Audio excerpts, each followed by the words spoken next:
Hello once again. Welcome back to Kavran for some more D&D. You guys are in the ethereal plane, having lots of fun with the ethereal mist and the denizens that lie within. So, last time, you guys travelled to the ethereal plane and you immediately encountered someone telling you to hide. Deciding to trust this strange voice in their minds, the party hid and encountered Barneph, a mind flayer.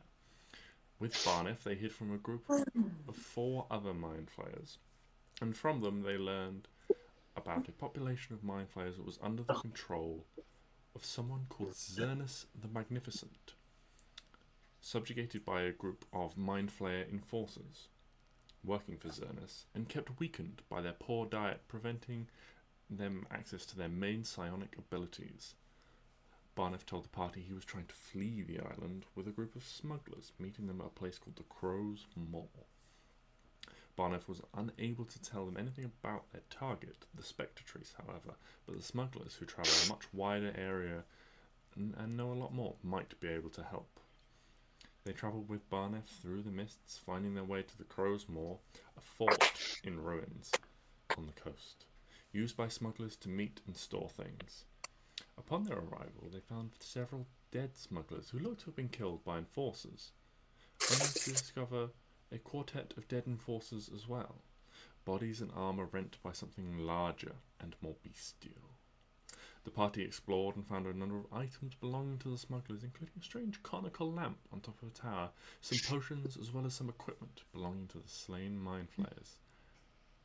It was at that point they decided to settle down and rest for the night, Piper conjuring this dome of protection around them, and then, as the light dimmed, a strange beast emerged, seemingly made of shadow, examining the dome, and spoke, its voice echoing within their minds, wondering what this strange oddity was that it had stumbled across.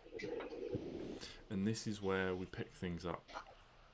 The party inside the dome, this strange beast, currently standing sort of tall, maybe 8 feet or something like that, you reckon, close to the height of the dome itself, just quizzically examining, looking.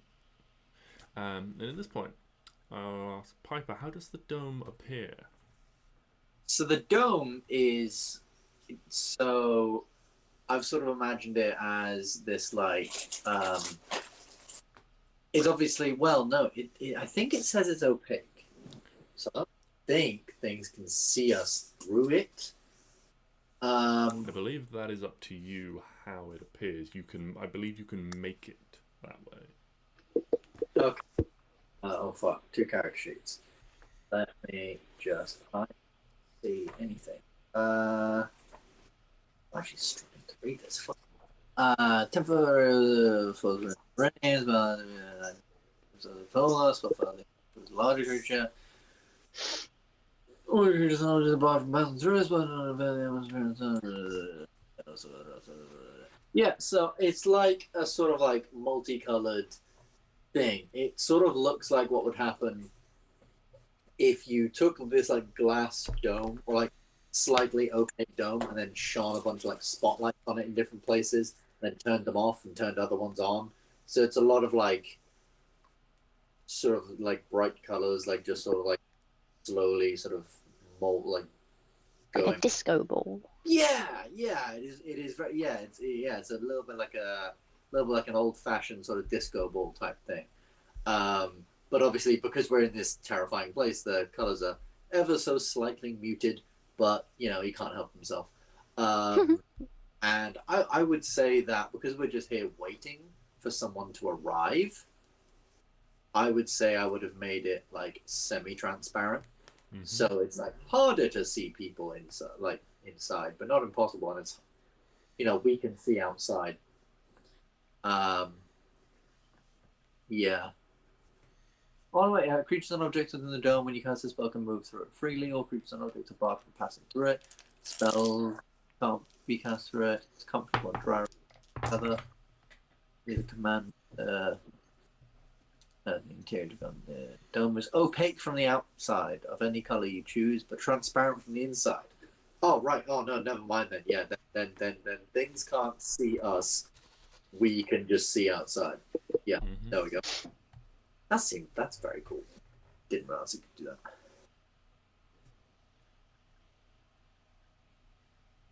Oh, man. Read that.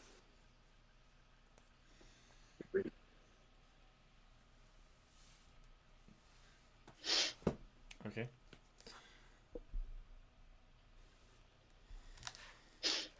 Nice. So once again, this voice rings out within your minds. Who is here? What treasures and oddities are here? Can we see what this thing is?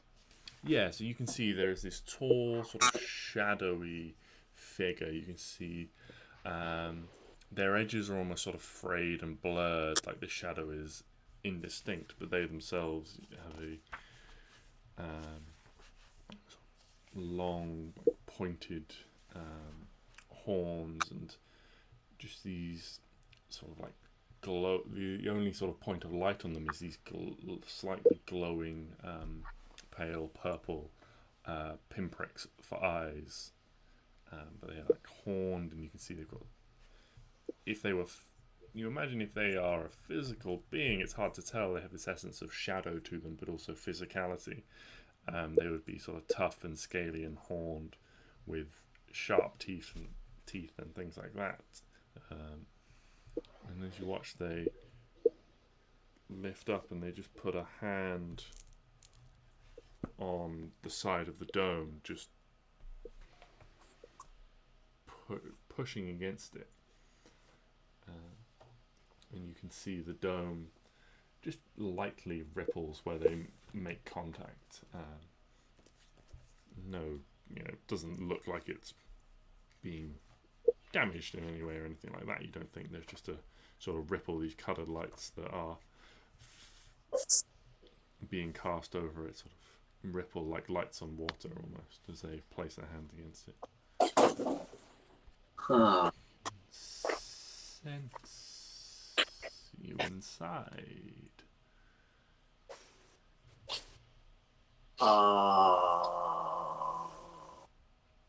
Fuck. I think Stix will like pull out swords and stuff and be like, "What do we do?" And Piper's just there like, nope, no one's here. Nope, we're not in. We're closed. Come back tomorrow. Sorry. Gestures around at the figures around. No, Were yeah. these your friends? I had such fun with them. Why didn't you come out and play? Nope. It's been Like so definitely. long since Closed. anyone it's bank holiday. Sorry, came we're to entertain fine. me.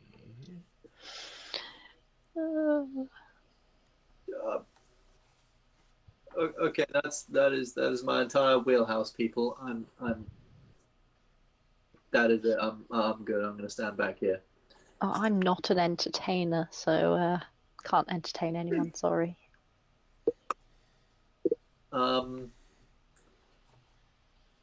Oh wait, where's my hat? Piper, do some juggling. Okay. Piper just starts juggling some random coins he has in it. Just like, oh wait, he can't see it. You can't see. If I go outside, then this thing goes down, and And it eats you probably. yeah, probably. I mean, why would it eat me? He's got more muscle. He's more, fleshy. Because you can't see anyone else. Hey.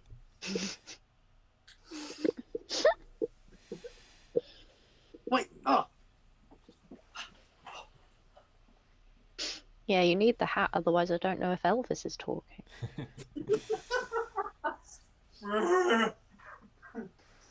Where's the hat gone? Bedroom door. Bedroom door. Oh dear. Continue. I'll be there. He says, continue, I'll be there. Yeah, I don't think anyone's going outside. And you see this beast with his hand raised against the thing. You watch as the shadow around its hand begins to expand. Its fingers grow longer and larger. Shadowy form, the shadows coiling off it, just spreads wider and over the top, begins to encompass the dome within its entirety, wrapping all the way around. It almost feels brighter now. The lights on the inside is more bright against the harsh darkness, as the dome eventually is entirely engulfed in this slowly creeping black shadow. Huh. You can't... Can it get in? Like, can it break the thing? No. Oh, that's fine then. Go away, sir. Please leave us alone. 10 minutes go by. 20 minutes go by. Oh my god, he's still there. An hour goes by. Get a hobby. That was on the mirror. After more than an hour has passed, the black shadow that was encompassing this dome recedes. Oh, finally. Bye.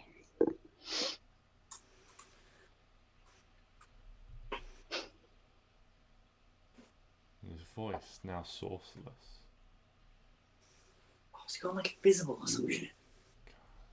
leaks into your minds once more. So curious, efficient, and infuriating.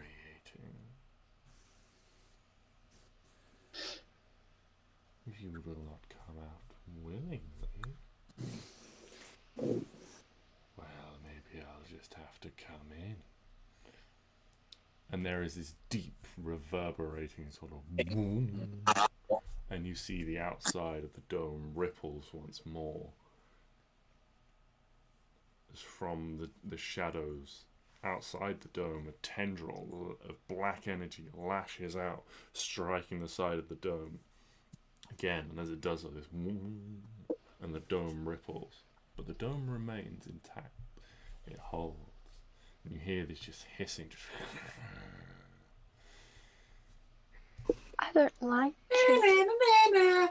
anger and rage as this thing batters against the side of it. Before it gives up once more. I have an idea. If we want this thing to fuck off, why don't you guys go out and whack him and then run back in? And go out and whack him, run back in. Or like whack him from a distance and run back in. So he got like whack you before you go back in. I actually, you know, as much Yeah, I know you can't. Yeah. as much as I will happily stay in here, yeah, I can't physically leave.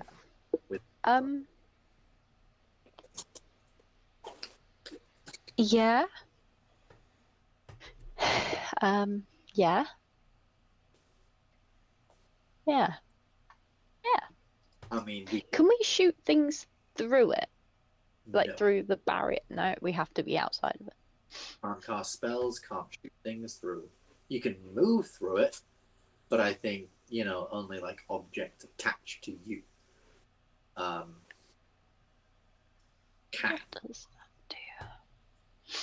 So if anyone has like a bomb, they could just drop outside. That might be good.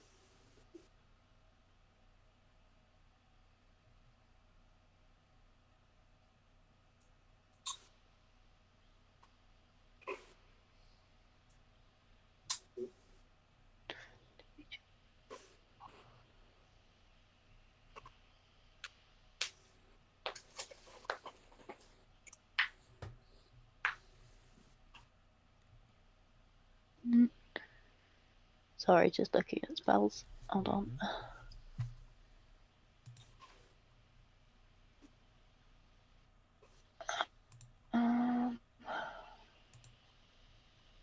That's not helpful.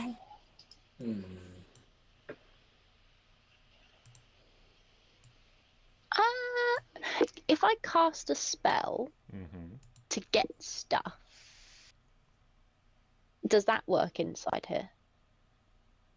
Yeah, as far as I'm aware, Okay. spells work inside. Spells just can't go through the barrier. Okay. Okay, that's fine. Okay. Right. Let me have a... Conjure nuke. We What is place it the, outside. what is the size of the dome again? 10-foot circle. 10-foot radius. Yeah, 10-foot radius circle. Okay. I guess. So it is snug in here. There are 6 of you in here at the moment. There's 6 of us. There's 1, 2, 3, 4. Piper, Stix, Arwen, Klari, Hugo, Barneph. Oh. I forget Hugo is not Yeah. Barneph was a thing. Yes, that is a little snug. But it is snug. If you're lying down and contorting yourselves, if we lie on top of each other, it's fine. Yeah, sitting down. We can all I sit in a believe big the circle. stipulation of the dome is it can contain up to 10 people, so... Yeah, It's like a lift. yeah, pretty much. Okay, I think... That one is... That one is... It's the last fireball right now. 4 halves or 8 quarters. Oh, I do it. And 8 quarters. Okay, Just numbers. I want to cast Conjure Animals and I want 8 panthers, please. 8 panthers.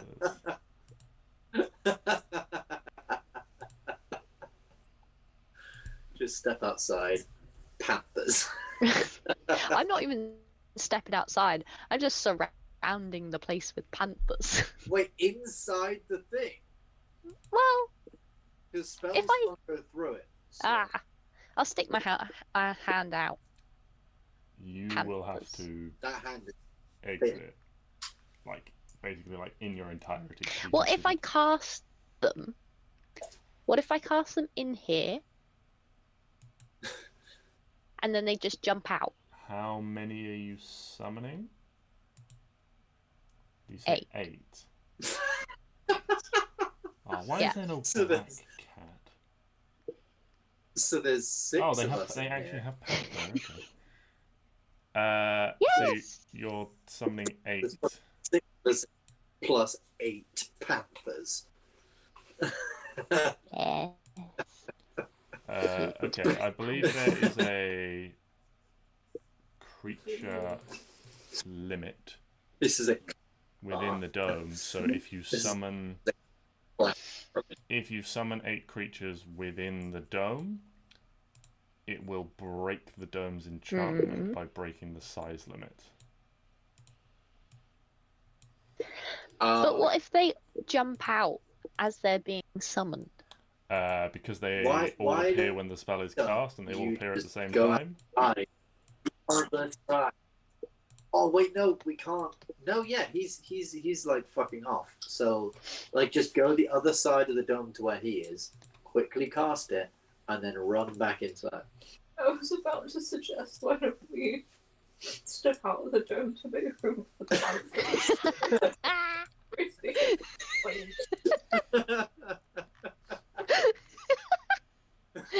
Yes, we must protect the panthers at all costs. We must protect the panthers that we've just put in danger by making them alive.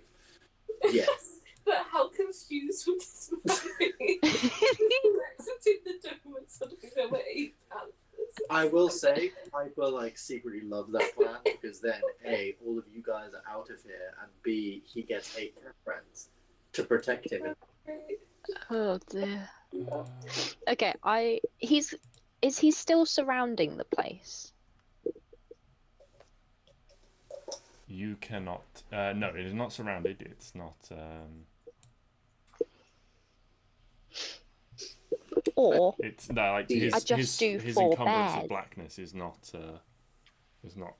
currently around you all.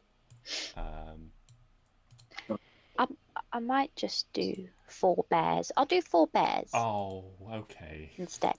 All right. Sorry. Something tells me JJ got 8 panther tokens up and ready. And you No! What just have I done? ruined it. Oh, what have you done? I've clicked on the wrong layer and I've moved my map rather than my tokens. Just Control Z. Yeah, I've got it. It's alright. Why don't I? If it'll let me, there we go. Are you just going to put us onto the map? Me? Do this, and then you can Oh, all. geez. What is this pixelated confusion? Oh, it's not. Oh, it's beautiful. It's beautiful. Oh, it's... And very pink. Yes, let's have 4 lovely bear friends. Okay, once... Have you taken cold and flu? God, once the textures load. Alright. Oh, I've got token textures, but I've got no map textures. Ah! Hopefully I'll kick in. What does that mean? So all your characters' tokens have detail, but the map is just a mass of blur. Ooh. Oh, yeah. If I make it, there we go. If I make it smaller and bigger again, it fixes it. Perfect. Right, where is bear? You want 4 bears. Yes, please. Oh, unbearable.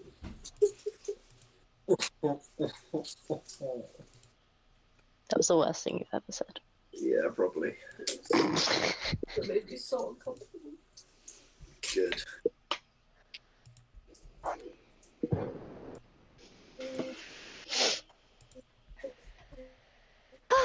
Oh, look at him. Oh my god, they're so cute. We're lining up. Oh, Attention! they're such About lovely. face. Oh, they do the turn. These tokens give me PTSD. For whatever reason, Ben. No, for when the Luke constantly casts bears as his druid character, and he makes because he's really high level, he makes 16 of them, just fucking attack everything, and we have to figure out how to run that, and it's just awful. I mean, the worst thing he summoned was a lot of wasps. Oh yeah. Yeah, that was maybe the worst thing to ever happen. That was the darkest moment in my campaign. These 2 lovely manticores just got stung to death in 1 round by a lot of fucking wasps. Giant wasps.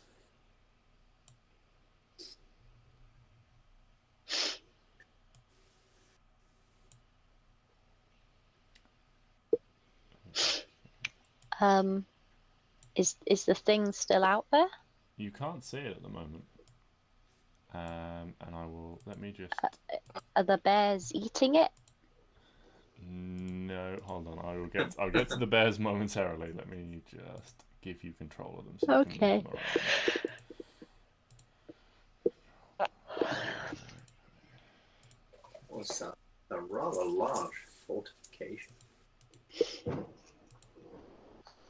Funnily enough, this is exactly how I pictured the fort. I have described it well. Good job, sir. Good job. I'll tell you why it's been like that before. I think I've got the same map as this saved. Right. What? No, my secrets. No, on second thought, I don't. But this is a very nice map.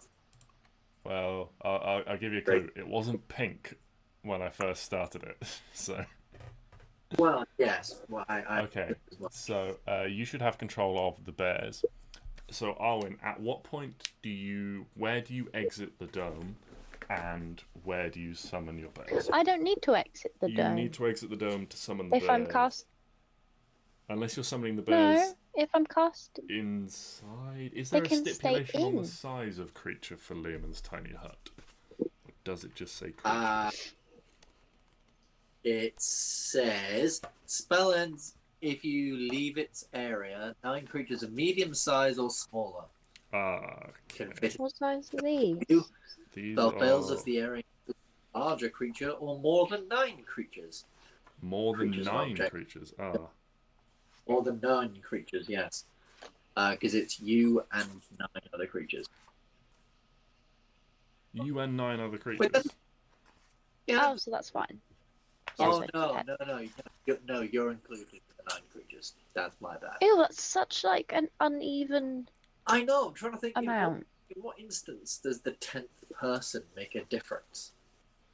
Ew. I guess because if you look at the squares, there are 8 basically almost full squares, and then like 4 sort of quarter squares in the dome, and so it's considering each creature has that space.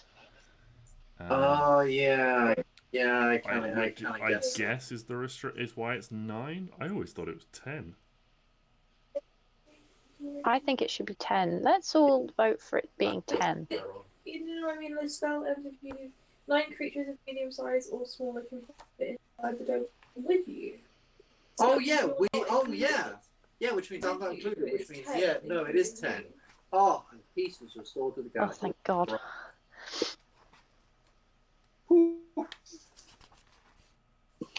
Yes, so the bears are in the dome, and then they can go out. Okay, what size are the bears? Because I've made them large just by... I don't know. Okay, because this is the I didn't write next that important thing. Well, what type of bear are they? Hold on. Black bear. I know I did. They are. Oh, black bear is a medium beast. Oh, thank God. Okay, so Yeah, let me black make them. bears, medium, is large. Okay, well, let me just Get shrink those all your little bears. babies down there. Yay! Yeah, because Oh, look at them, they're so tiny. funny enough, black bears actually aren't that like big and scary. It's the brown like Banff Canada bears that are big. Okay, Black bears are like the ones you find in China, and they're all big and big. no, the ones you find in China are pandas. No, you also find like black bears in India and China and Asia and stuff. And Yeah, black bears they're also like- in the Americas as well. Well, that can't be a coincidence. Anyway, What? okay, so There's these what do your bears do? it's bears. Well, they're gonna go out the thing. Okay, where do they go?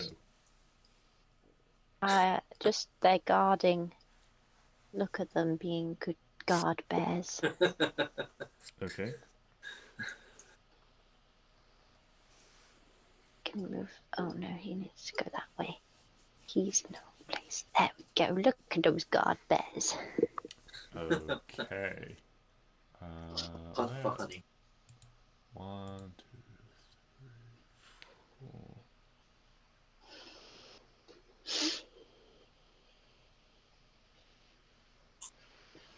4. Okay, so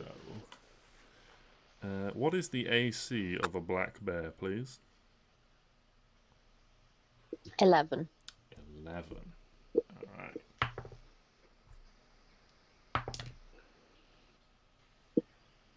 So,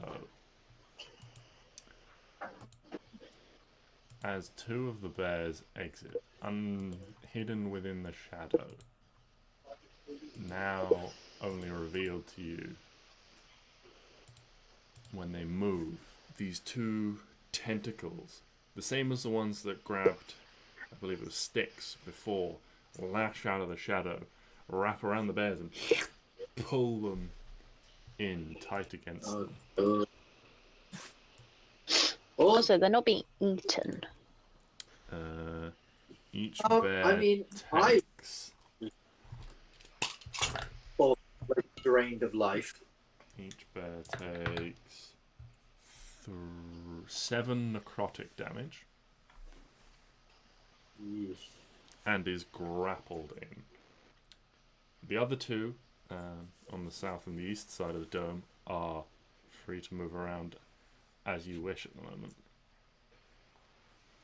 Okay, hold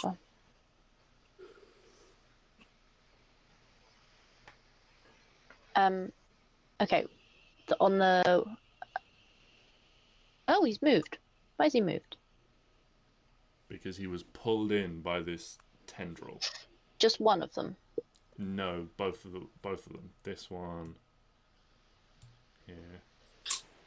So the one at the north is next to a tendril, and the one on the west Oh, side okay.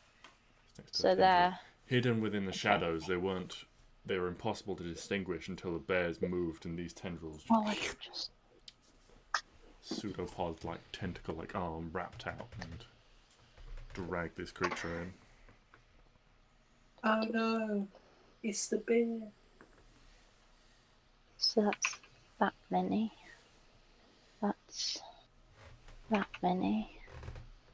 That's that many, and that is that many. Okay, so the other bears are Presently fine. gonna... Nothing happened to them when they exited. They're grip bearing it. Can one of them go and like bite the tendril? Yes. Nom, nom, nom. When that one moves over, in response to a third tendril appears, and hit a bear, and that bear takes... Oh, that's max damage. That is... Maths 16 damage to that bear. And it is also just pulled and just grappled in. So you currently have 3 bears grappled by tendrils. Well, that's not very helpful. I'll be honest. Oh god. Right. Can the bears that are being grappled like bite? Yeah, they are just grappled, so their speed is 0. Oh. Okay. Well, the ones that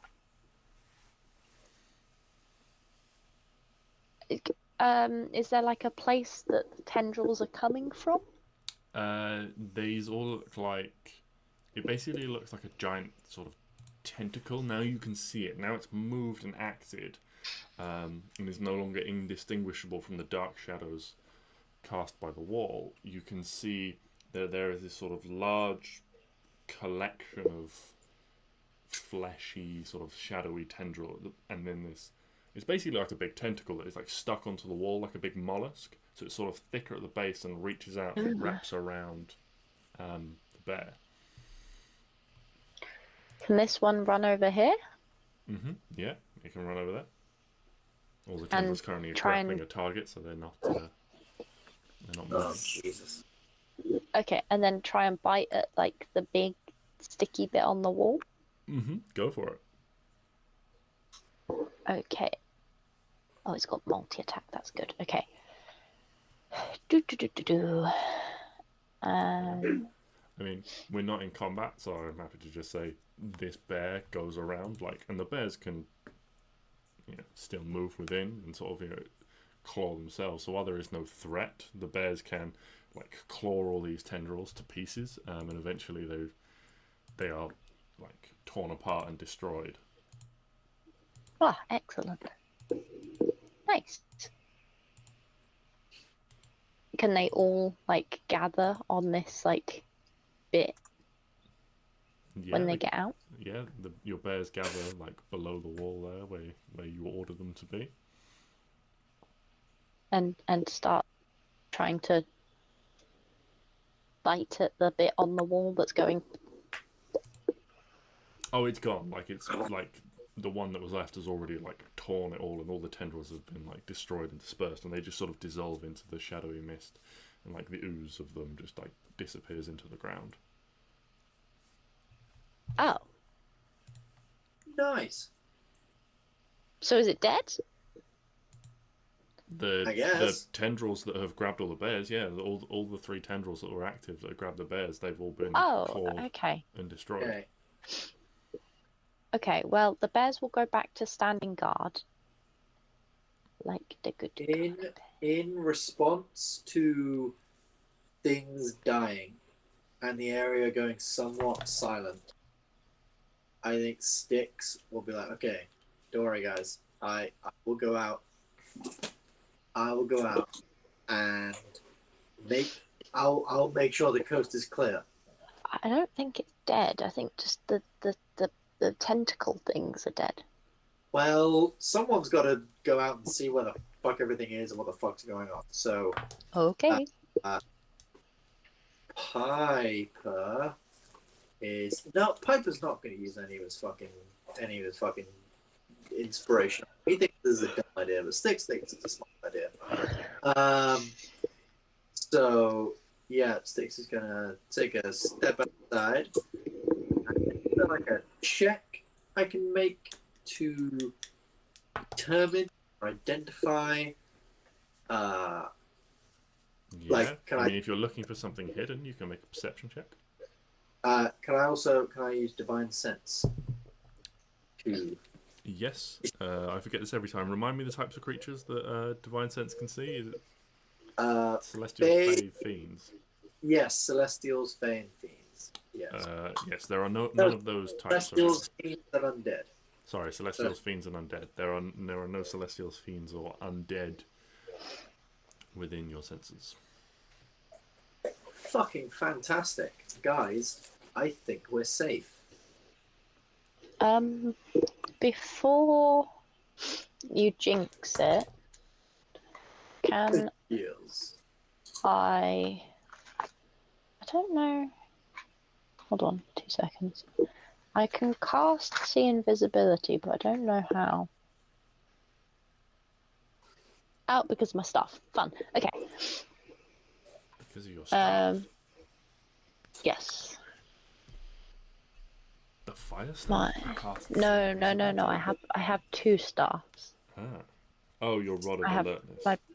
Yeah. It's just like a fishing rod.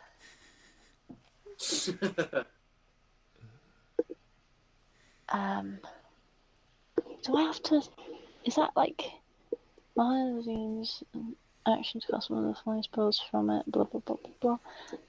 But it doesn't say like it's only once. There's not a. You're wondering how many times the rod can. Yeah. Let's have a quick look. Rod of alertness. As an action. Use your action first.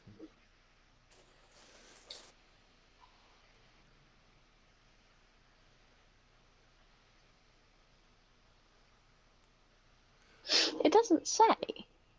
That is a good question. I mean, does it consume a spell slot instead? I don't know. That's interesting. I will say that for this session, these are once per day you get each of these spells, and then I'll check afterwards how that works, because I hadn't considered that before, so I'm not sure how that works. From reading it, I would say that you can just kind of cast them at will. Yeah. While holding the rod, you can use an action to cast one of the following spells from it. It doesn't say using your spell slots. It doesn't say using charges. It just says you can use an action to cast any of these from it. So technically, you can see invisibility and detect evil and good and detect magic and detect poison and disease just at will. Like that. That's fucking cool. Alright, hello, Rod of Alerts. I'll cast either way. I'll cast see invisibility. See if I can see whatever the hell's out there.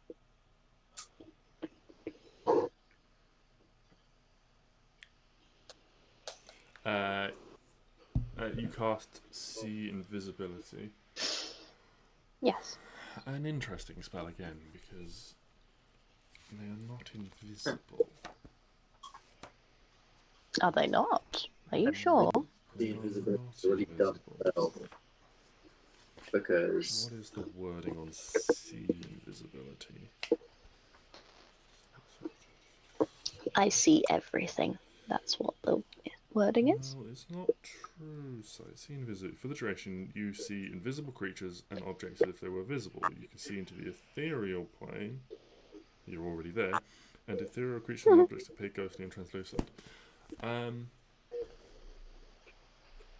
Yes, they are not invisible, so they do not appear. Okay. Well, I'm out of stuff, so out of ideas. That is. in which case, so what's our plan? Are we still waiting for this guy?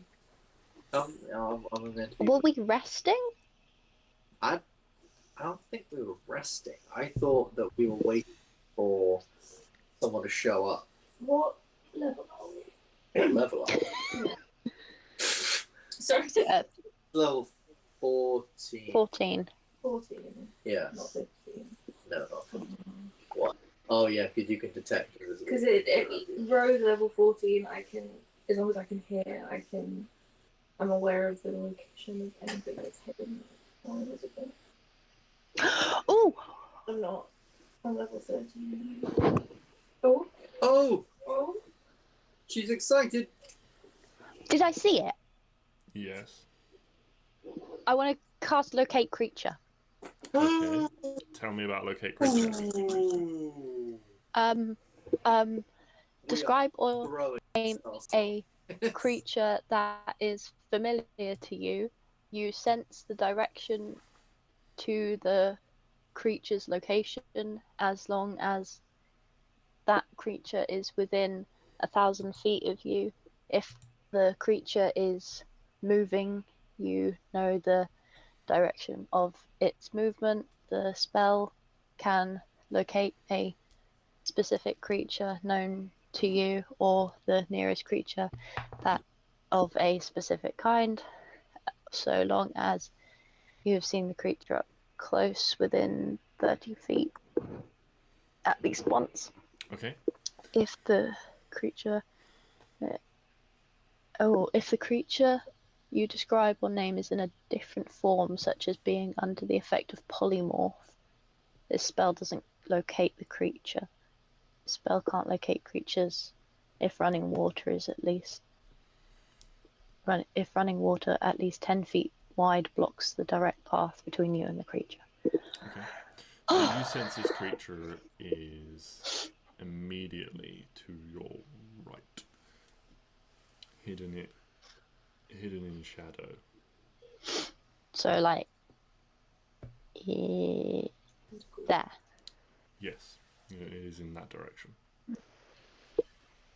Okay, can I get a bear to walk over here? Yes, indeed. And when the bear walks to that position, this tendril emerges, makes an attack against the bear, hits the bear, and the bear takes 12 necrotic damage. Oh, he dead. Bye. Oh no! Bye, Barry. Right, follow the leader. What about this one? As it walks over to the same position, the tendril, not grappling anything, does the same thing. Hits the bear. And the bear takes 14 necrotic damage. This one's already gonna die. Yeah. Okay. It's about this bear. The same thing happens. The tendril is not occupied or grappling anything, so it reaches out when the bear gets within 10 feet of it and deals 15 necrotic damage to the bear. Oh no! Do I have a specific square? I can locate where it is. Oh yeah. No, I just sense a direction. That's so shit. dark. Right, well, we got one bear left. He's at full health. Charge, bear! Have you learned nothing? That bear takes 6 necrotic damage as it charges into the shadows. Oh! Alright, guys, we're running out of bears. And I feel like This is fine. hard decisions need to be made. Piper, He's alive! It is then the shadow. grappled and pulled directly towards this tendril. Okay. Could we possibly say that whilst this is going on, Stix is going to move up here to 5, 10, 15, 20, and he is going to investigate this by wait for it. Fucking wait for it. By chopping it up Shadow. like sushi. Is it magical? Just dark. That's a good question. JJ, is it magical darkness in these shadows, or is it just regular darkness? Very good question. You think it's just regular darkness? Okay. Can I use Druidcraft to make a little candle flame at the end of my finger and just look inside? Can Clary just roll a perception check and use her superior dark vision to see if anything is in the shadow? Yeah, I believe your superior dark vision just increases the range of your dark vision. Yeah, no, I know. But yeah, you can roll a perception check to see what you can see. We'll see if there's anything that you can see, anything that you can detect. That drink's a different colour. This drink is a different colour because it's a different cider. Oh, Oh my god! I know, right? Christmas cider this time. Oh yeah, the perception check. it's Has it automatic got 22. pigs in blankets in it? No. Surprisingly not. No. That'd be a weird cider. Is it cranberry or some shit? No, I think it's just like spiced cider with clementine juice. Ew. Yucky. I mean, enjoy. Yeah, this is my favourite. My favourite thing. So, Klari, you peer very deeply into the shadows where Arwen has roughly located this creature is, and looking very, very carefully and paying very careful attention, you make out an area of shadow it's indistinct. It's not in the same form or shape that this creature had before. And you spot this tiny pinprick of light just up against one of the bricks, and this deepening, this almost darker section of deep shadow around it, where this amorphous creature seems to be hiding, almost one with the stone, as if it spread its shadow across the stone itself. Meanwhile, Stix is there with this fucking candle finger, like. Throw like a firebolt at it so it catches fire and we can see him. Yeah. What, so you can certainly- Stix catches fire? Hopefully. Wait, fucking what? Big candle. Fire so we can see where he is. What, Stix? No! That's what she said! Oh, when Abby said, what, you can get Stix on fire? Yeah, hopefully. No, I meant you're gonna set him on fire. Oh my god! can. Go to the ethereal plane for one day. 14. You Oh Very dear. you step out of the dome and you conjure this fireball again. And you're aiming for this patch of darkness, but you're not sure whether you've hit the right spot or, sort of as you conjure this fireball, it sort of like affects your vision very slightly as it gets brighter, and you're not sure whether you've hit the right section of wall, whether it can be hurt in this form. Maybe it just can't be hurt if it's hiding like this. You're not sure, but it just seems to spark harmlessly off stone. At which point I'm going to ask everyone to roll some initiative to see what happens first.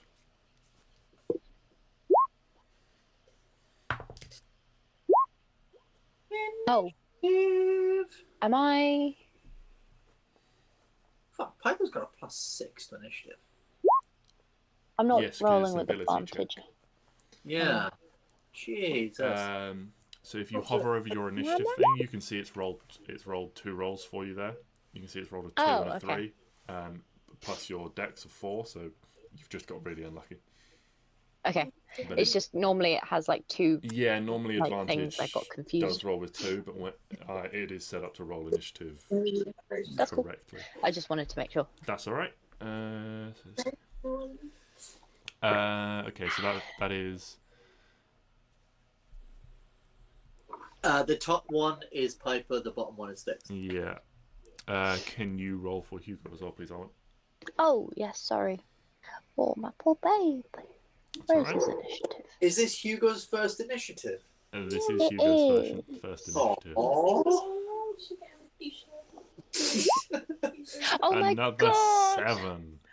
Oh, Okay. we match. What's Hugo's dexterity, please? The plus or the big number? The plus. +2. Plus 2. Oh, so it's the same. Okay, so roll off between Hugo and Stix to see who goes first. Oh. What? So we have to roll initiative again? Come here, Hugo. Just roll it. Yeah, just roll it. Roll a straight d20. Okay. Come at me, bish. Press the little button. Good Hugo. Oh, that was close. You are good. Oh. And then we've got Arwen. Arwen, I'll say your one remaining bear will go on your turn.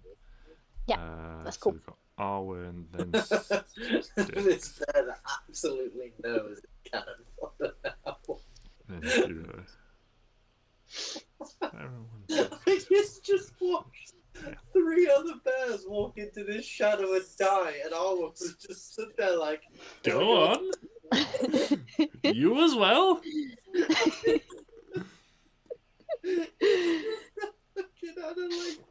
And the only reason it survived was because it hadn't so far.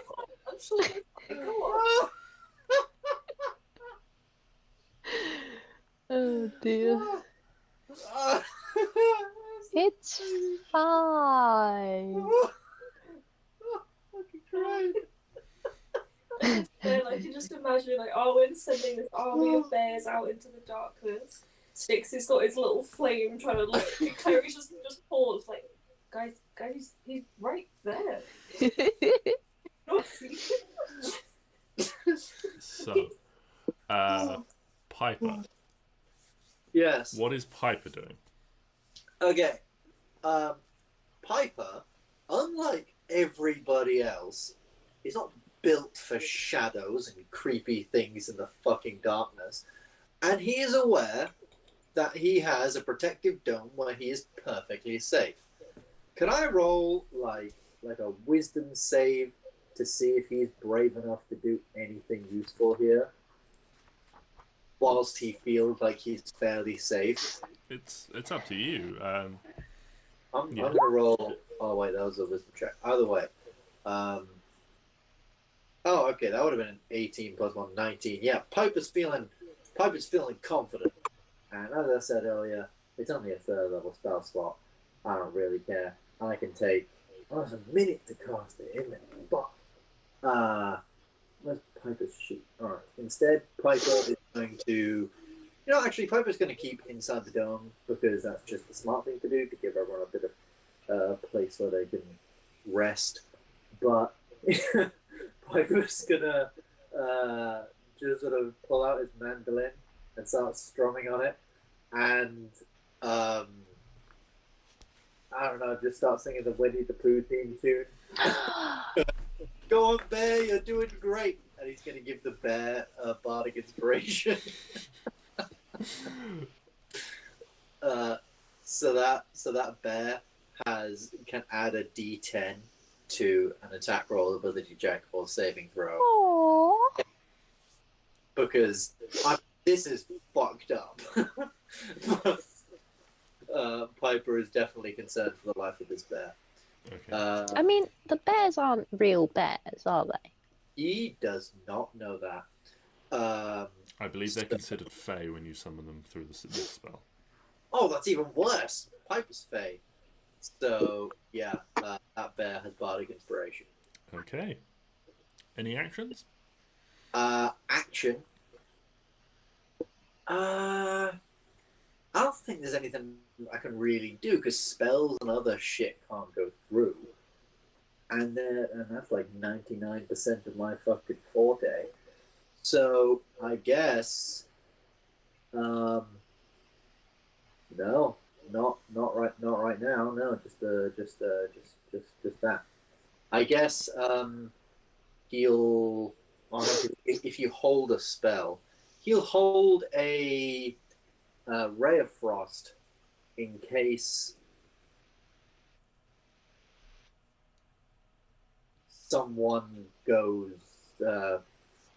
He's not to use his action. He's just gonna chill here in the dome. Okay. Yeah. Klari, what are you up to? There you go.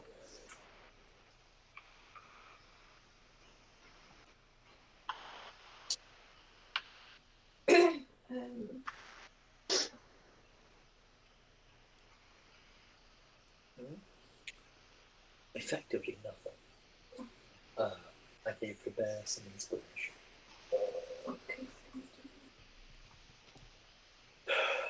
We got into the shadow. It's not fun.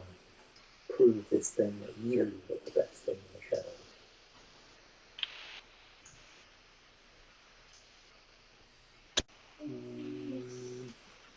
How do we get this thing out of the shadow? Do you have anything that can cast light? That's weird.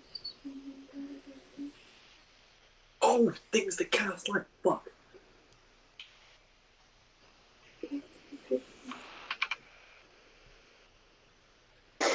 Good try. That's radiant damage. Imagine a thing that's shadowy.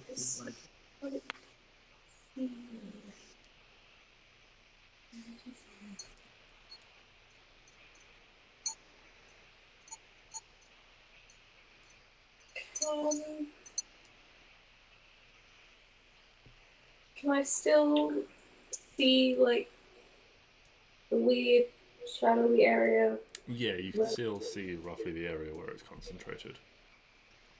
You can see that area is beginning to coalesce and pull itself almost like out of the wall. Stix, you start to see this almost like the wall begins to lean towards you as this darkness pulls thicker and begins to bring itself to physical form. Oh dear. Can I cast Sacred Flame on the shadowy form?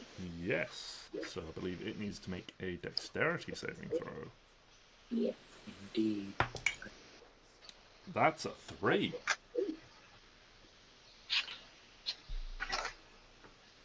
So it takes 1d8. That'll be higher than that now. It'll be 3d8 because you guys are on 13th level. I think it should have set up on your sheet. So you can just, I see. under your attack.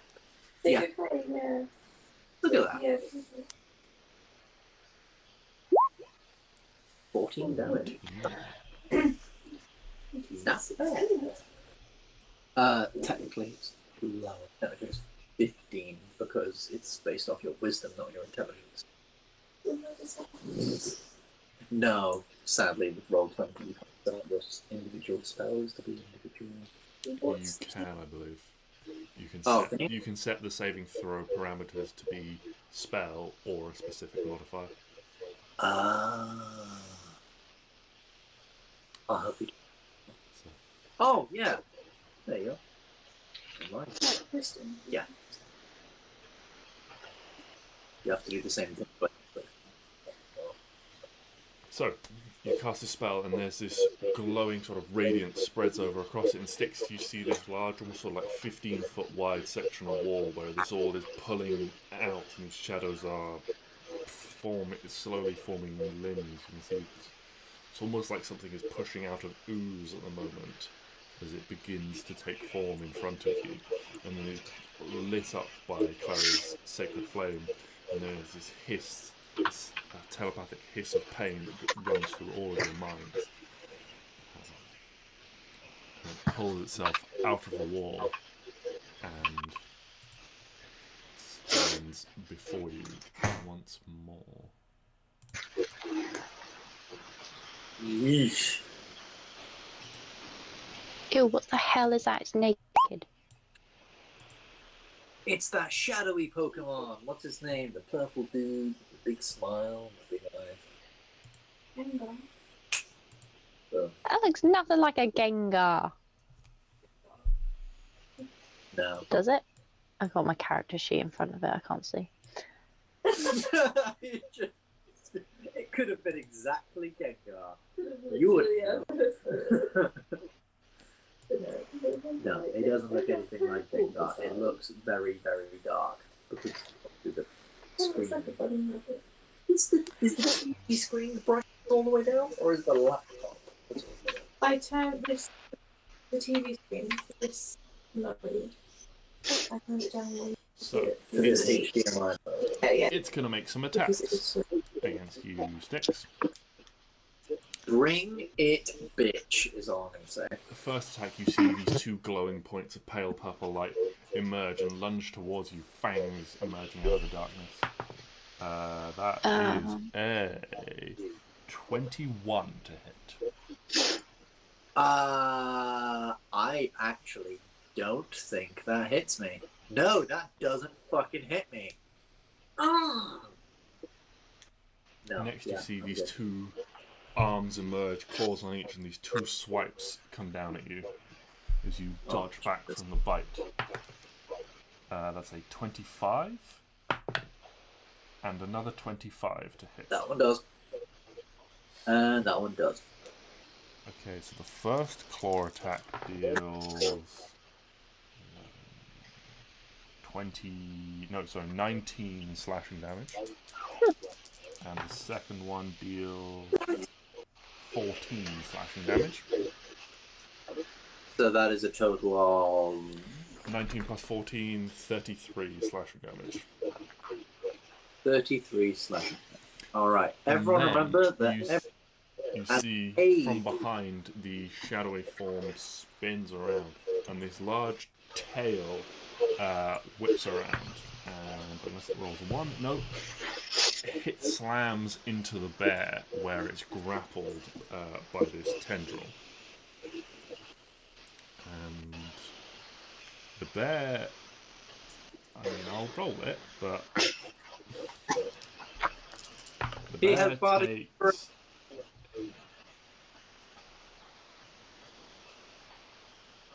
The bear takes 23 bludgeoning damage as this tail slams into it.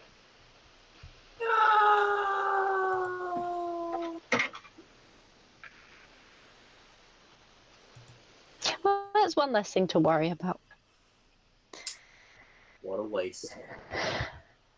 They found lots of stuff And then, somewhere in the world at some point. Just not today. Almost like as a reaction to no longer grappling anything, Stix within 10 feet of this arm, this tendril just goes and lashes out towards you. Oh, for fuck's sake. That's a 2 on the dice, so a 12 will not hit you. Well, recognizing this sound and watching like this bear get just blasted by this tail, you see this tendril coming towards you and you quickly roll out the way, fending it off. And that is the Shadow Beast's turn. I'm really scared of the art of war, and I don't like that. Sorry, do you say you're scared because you figured out the art that I've used? Yes, and I didn't know if that had anything to do with the monster, because if it does, I'm very scared. Probably doesn't. But if Is it regretting it. Hugo's go first? No, Arwen, it's Arwen, then Stix, then Hugo. Oh, really? Yes, because Okay. all three of you got a 7, but Arwen has the higher dex, and then Stix beat Hugo in a roll-off. Oh, I thought I was just going last. Okay. I found out I got spells that I didn't know I had. So I can cure you. I'm a healer. How did you realize Where you had have these spells? spells come from? They came from my circle Oh, thing. you didn't realise you had more circle And spells. I always forget the Oh, circle spells. Right. Did you just forget to put them on your sheet and everything? Yeah. Whoa, Hugo! What? Oh god, yeah. Sorry, I got really excited. What? Yeah, what level? Because you're now a 9th level druid, aren't you? Yes. Right. So that's yes. my last load of spells. So that's But your yeah. last circle. So you're only missing 2 circle spells. Yeah, but Not yeah. I yeah. was Yeah, no, okay. I was Just not all 8 of your circle spells. no. Just the flame strike and the mass cure wounds. Oh, just the flame strike. It's fine. Exactly. I'm gonna whip that out. Why not? Let's take this for a spin. How far can I? Oh, I can do it from here. Oh no, I can't because I have to go out of it, don't I? Right, let's stand. Okay, wait. 5, 10, 15, 20, 25, 30. Arwen, as you exit the dome, What? What? What do you want? another tendril appears. Why are you talking to me? This isn't fair. That's a natural 1. So Good, this tendril go away. lashes towards you, Right. but it's almost gone too soon, and you've turned around in the dome to take one last look at Hugo, just as your leg is out, and this tendril is just off the side of the dome before you fully emerged. Stupid tendril. Can I stand here and cast a spell? Because I'm not Yes. in the thing. The thing is in the way, but it's not really in the way because it's not like a direct thing. But you know what I mean. Yes. I can still stand here. Yes. If I had a fireball, could I still stand here? Yes. Oh, okay, cool. Yeah, I mean, if you move to your right, you'll probably if you move down, sorry, you'll probably be Yeah, obscured by it. But because it's a dome, and so on the sides it's shallower and lower. That would be fine. Right. I'm gonna. What do I have to do? Vertical column. Each creature in a 10-foot radius, 40-foot high cylinder, centered on a point within range, must make a dexterity saving throw.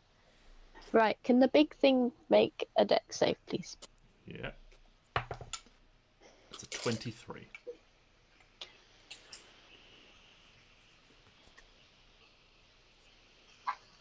That's not very nice. Why would you roll a 23? I don't know. Oh yes, I control the rolls. It's very rude of you.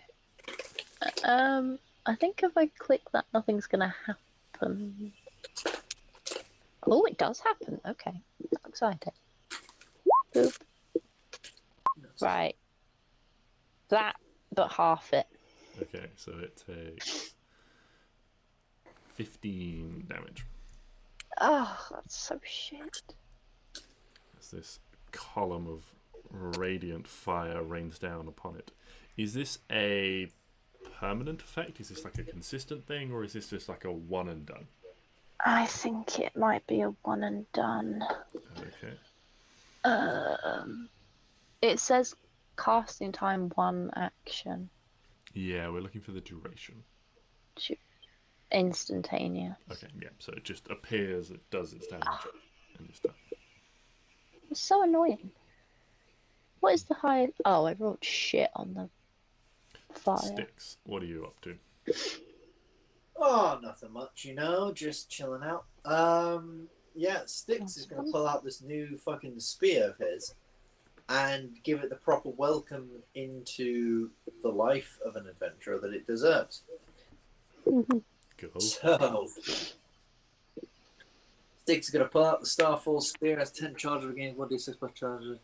Spend 1 charge to replace an attack with a concussive blade, blasting back around you. Everyone within 10 feet must make it to DC 14 strength. 7 will be pushed back 10 feet if a creature fills them prone when you hit the creature with the attack blade for 1 charge. But it goes to cover this during the target. You can spend 1 charge to empower the throne range to increasing into that. When you hit a creature, throw as an action, activate all the better spears. Right. So I can only have a ghostly spear if I throw it. No, What? you can have a. I believe you can empower. Let me just. You should be able to do it on a regular strike. Right. Yes. Yes. When you hit a creature with an attack roll, you can expend 1 charge from that. The ghostly copy of the spear in the target. Right. So. Yeah. So you can stab it and charge up all these. I'm going to try and wackadoodle this wackadoodle with my new spear. Let's see how it goes. 18, not a bad first effort. Not a bad first roll, that. Does an 18 hit? An 18 does not hit. Fucker! This spear is shit, JJ. I'm kidding, of course. So that failed, so Stix is going to turn around. Spin again! 28. Yeah, that definitely does it. Thank God, I was about to cry. So not only am I going to do apparently 0 plus 4 plus 2 damage. That obviously. That's not quite right. It should be 1d6 plus 4 plus. Yeah, I'll sort that out in a second. But Yeah. 3 plus 6, that's 9 damage. Mm-hmm. Plus 1d8. Because you're a high level paladin. Yes, of course. So it's 11 just from the spear strike itself. Plus, of course, it's got to be Divine Smite. Second level Divine. The second level. Second level Divine Smite. That's only 3d8. I know it is. That's rolled why. Yes, I rolled 4. Take away that 6, so that's 12. 12. So Damage. 11 plus 12 is 23 damage. Plus an empowered thing. Some jabbing it, sticking one ghostly spirit. Okay. So you expend a charge, and so you stab with this spear, and as you pull back, you all see there is like a ghostly, sort of made of translucent, sort of glowing gold light. The head of the spear remains embedded in the side of the creature. When Stix pulls back his spear, he still has a fully complete spear. There is just this replica, this ghostly duplicate impaled in the side. Awesome! Yeah, and Stix is going to then move around here to be like more in front of, it moving to his friends. And I think that's going to be Stix's turn, I believe. Yeah, he doesn't have any cool bonus actions or anything he can do. So yeah, that's going to be him. Okay. And lastly, we have Hugo. Hugo! He is going to go. Hugo's first turn in combat. I can't move him. You can't move him. Let me fix that. No.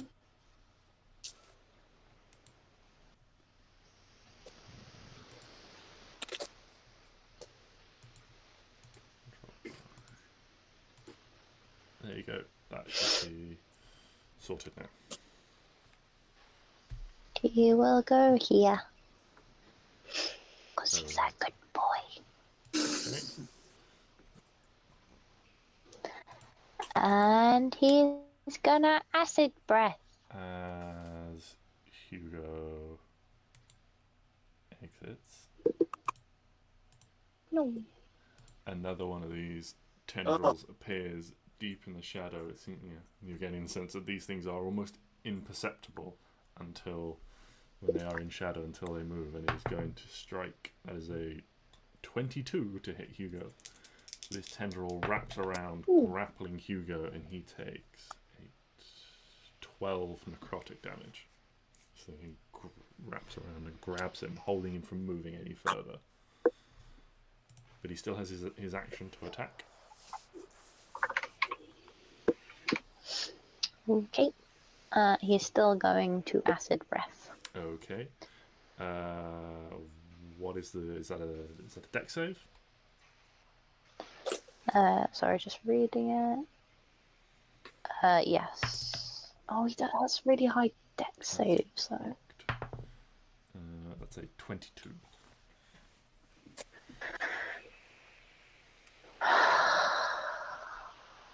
Okay. Oh no. 15. Oh wait. 9. 9. I was trying to just roll the damage. That's but alright. 9 did the whole thing. to 4. Oh. You tried. I'm really proud of you. It's your first go. It's okay. Does he have multi-attack? I don't think he does. He does not, no. That's okay. I was just... Yeah, I believe that's the other variation of Hugo we discussed, had multi-attack. Yeah. Okay, we are back to the top of the round. Piper, what are you doing? The Piper now seeing this massive thing and realizing everyone is now outside of his dome, pretty much, other than our Mind Flare buddy. Yes, Barneph is basically crouching in fear, in the middle of the dome, trying to keep away from the edges as far as possible. You see him looking around sort of panickedly at all the various tendrils and things that are grabbing people, this huge shadow beast that's emerged. Right.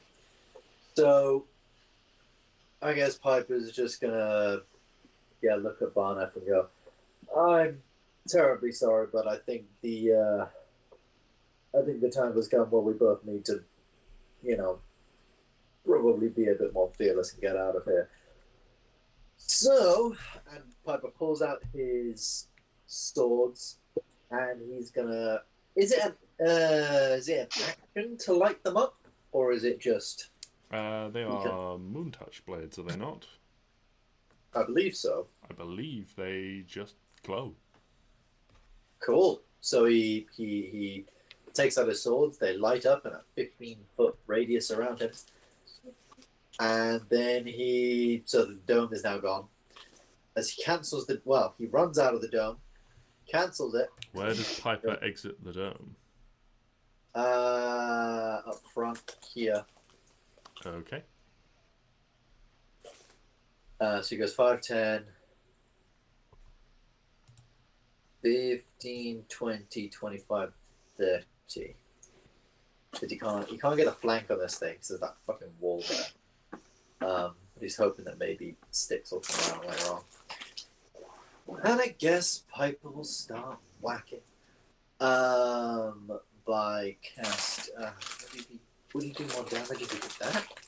Probably. We're at 13th level now. We'll probably do a lot more damage if he did that. Or if he did.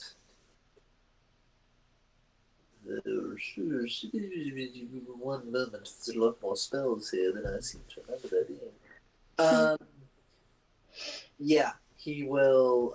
He'll emerge from the dome and cast Green Flame Blade on his lit up blades. Mm-hmm. So his blades they glow like white regularly, but for a brief minute they sort of light up green, and sort of flames emerge from him, and he's just going to slash down on this thing under his action, doing Green Flame Blade. Go for it.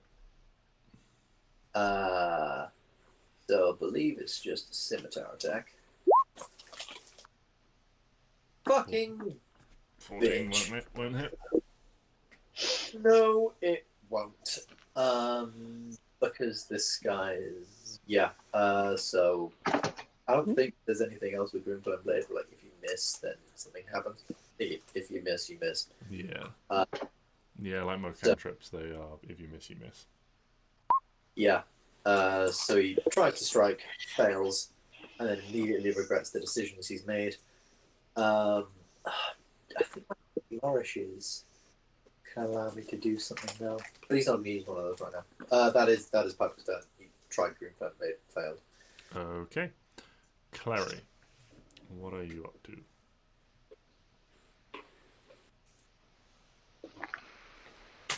This shadowy beast has emerges in full form. You can all hear this voice in your mind as it comes out. It's like, good. Let us play. Ugh. Nope, don't like it. Don't like it.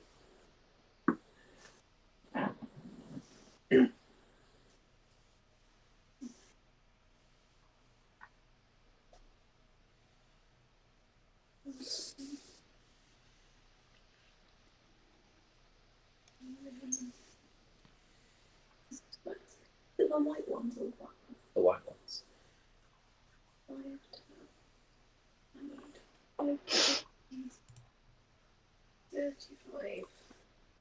So as you reach within 10 feet of this tendril, it will lash out at you. Within 13, you duck and roll smoothly past it as this tendril, as you've seen before, whips out and tries to grab hold of you, but ready for it, you move swiftly on and get in position. I'm going to stab him with my dagger elements. Still lightning. Oh, that's disadvantage. Oh, wait, but I've got advantage. You have advantage, yes, as you are flanking with Piper, so 19 does hit. Oh, so 19 is the AC, people. That's 16 plus 21 is 37.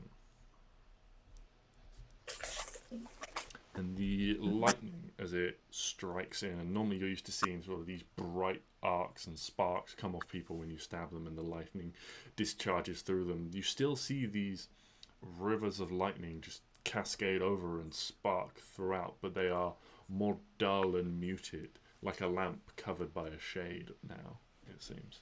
But still, you still feel like it's had a full effect. Okay. This fucking so rounded. And that's everything on my turn. Okay. On its turn, it is indeed quite surrounded. It's going to look down at Klari. Let's see. So let's roll some to see where these attacks go. So the first one will be at Stix. Second one, Stix. Third one, Klari. Fourth one, Klari. Okay, so Stix first. It reaches down and tries to bite at you once more. That is going to be a 33 to hit. Yeah. Right. And I need some more dice for this one. Ready. Let's see. Only because I've only got 2 sets of dice out and I need multiple d6s.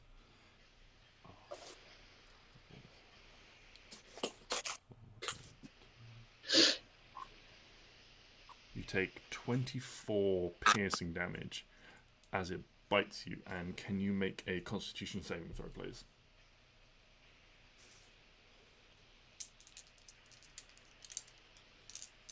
Yes, if I can. Oh, for fuck's sake. That one? You also take an additional 9 poison damage and are poisoned. Oh, I have advantage on effects against poison. Then 20. Oh, So you don't take 9 poison damage and are not poisoned. fuck yes. I knew that film was good for something. Okay, and then the second claw, the first claw attack against you, Stix, is a 16.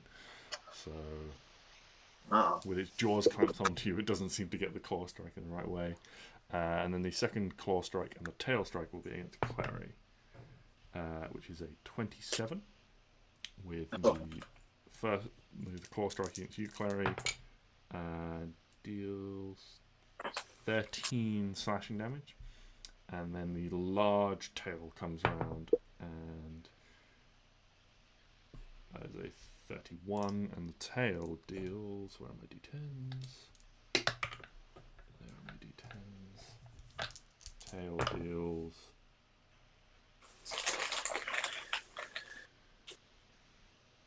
27 bludgeoning damage to you. So this whirl of shadows, it's like bites and claws are lashing around. Sorry, how much did you say? 27 for the tail strike. Can I uncanny dodge it? Yes, you absolutely can. And then this creature, as this whirling dervish, just condenses into shadow and just disappears into the shadowy ground. And then you can see it pops up again on the other side of the battlefield, over by you, Arwen. Is it still holding Hugo? The tendrils that are like affixed to the walls and places like that seem like they are like static and separate entities. You get the impression. So it itself has moved, but these tendrils all remain placed, just doing whatever they're doing. Can we see how many there are of those? Of the tendrils? Yeah, at the moment you can see 3. On your turn, you can make a perception check if you like to see if there are any more that you haven't spotted. Okay. Fair enough. Speaking of which, actually, I need to roll... Well, have one of you do it. Why don't one of you guys roll a d6 for me? I think actually it's just going to appear on this side. I'll do it. I'll do it. Okay. 4. 4. I think that's Okay, good to know. Thank you. Get like that. Arwen, what are you up to? You have a tendril nearby that is just sort of like, you can see it's almost like retracted, and there's this very slight little bit just very faintly moving within the shadows. Now you know it's there, you know what to look for, and you can see it. This shadow beast has just emerged from the shadows up next to you. It's not like next to me though, so I can walk away, can't I? Something tells me this guy has long arms. If you don't leave its attack range, then yes. If you leave its attack range, then it will still get to make an attack of opportunity against you. It does, you know for a fact, you've seen it has this long tail that it was using to lash at Stix and Klari.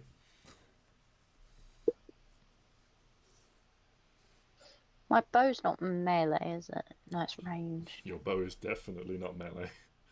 Well, if I'm like right up on his butt and I just go pew onto his booty. If you fire a weapon within, while you've got an enemy within 5 feet, you have disadvantage on the attack roll because it's a ranged attack. I'm going to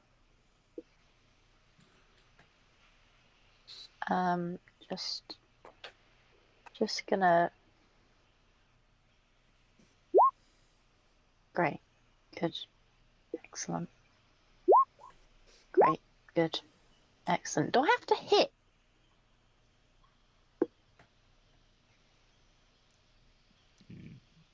Unless you have something else that, yes, you have to hit to deal damage. I'm not sure what you're potentially looking for. I can just run away. Bye. 5, 10, 15, 20, 25, 30, 35, 40. Get fucked. So, as you go to move, not the beast, but the tendril lashes out towards you. No. For a No. 26. No. Oh, You take 6 necrotic damage and are grappled by the tendril. Hold on. oh no. Well, This is not an attack of opportunity from the tendril. You get the sense they respond to movement, so they don't act within the initiative, but if you move within their vicinity, they will and try and get you. What's their vicinity? 10 feet? You can make a perception check to see what what you remember. Where does it originate from? It originates from where the token is. From where I am? No, from where its token is here. Wait, there's a token? Yeah, there is a token. Oh, I thought that was just part of the ground. Oh, I thought it was just a big turd.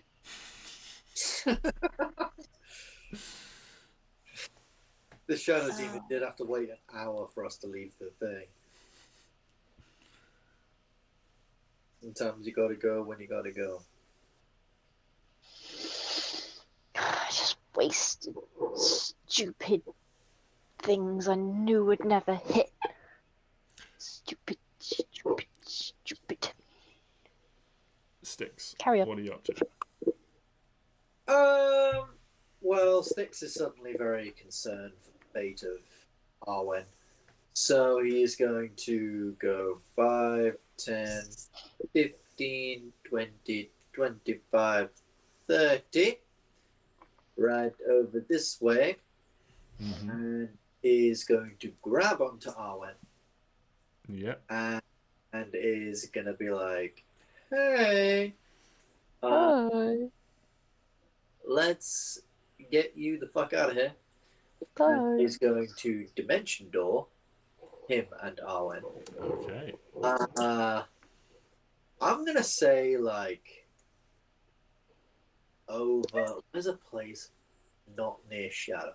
I'm gonna say like over here, so she can still see the thing, and she's got a bit of cover, but she's no longer anywhere near any shadows, and she could ping off her arrows as she sees fit. Okay. Boop, boop. Yeah. So Stix, you rush in, you hold out your hand towards Arwen. Arwen takes it. I imagine it's more just me like just grabbing her on the shoulders and going, "Trust me, I know what I'm doing." Yeah, and the two of you just quickly and then, vanish. like a door opens up and I just push her in, and they just slowly follow. Like that was really fun. Yeah. Okay. Yeah. Any bonus actions on your turn?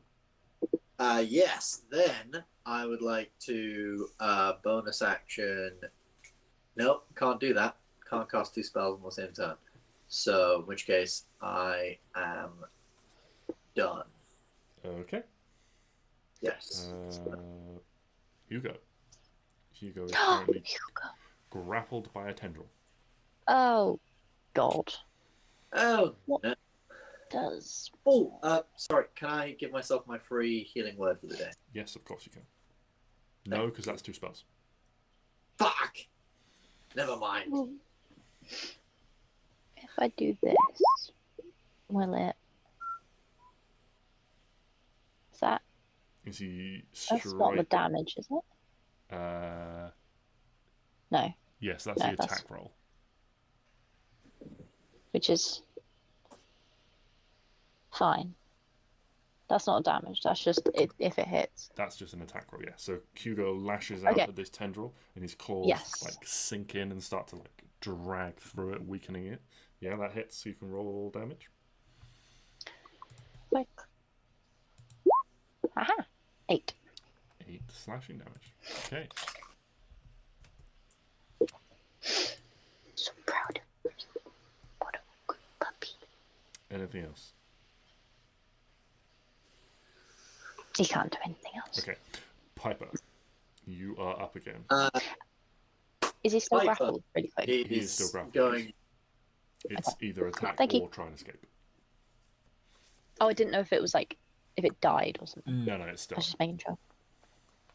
Piper is going to walk over here and sort of put his swords away and go, well, that didn't work very well now, did it? And from sort of like, he puts his swords away beneath his coat, but from beneath there, he pulls out, oh God, how many would it be? So it'd be 17 pistols. 3, 4, 5, 6, 7 flaming daggers. Bloody as hell. a Scorching ray at 6th level. Okay. And Roll me those attack rolls. and just in a sort of spray of things, he throws them out and they spin through the air. He's gonna do 2 at the thing grappling Hugo. Okay. The rest going towards Big Boy. Okay. Yeah. All right, let's deal with those fucking- 2 first.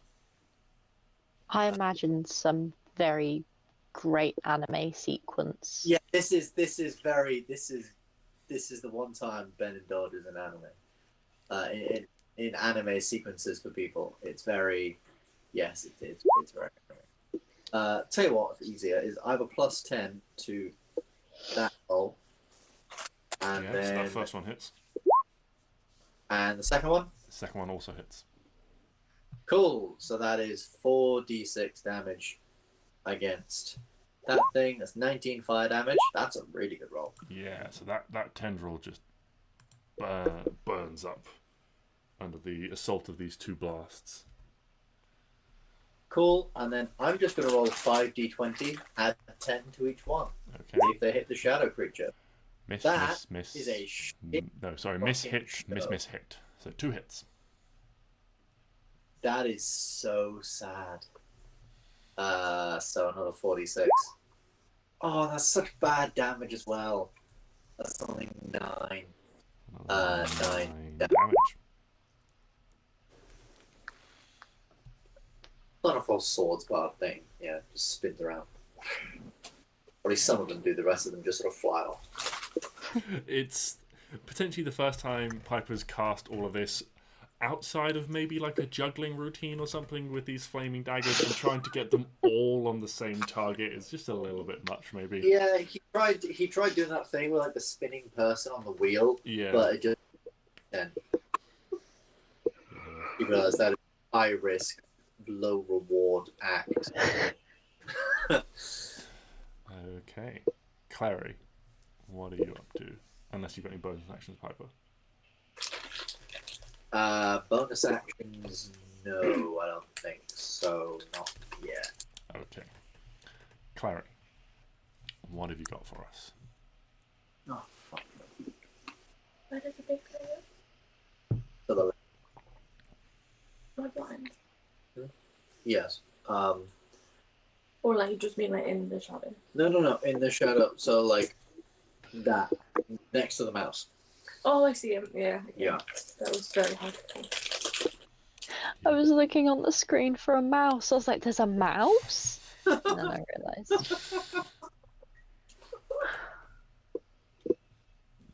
It's a good thing That's so you're exciting. pretty. No one told me about the mouse. Arwen had a new objective.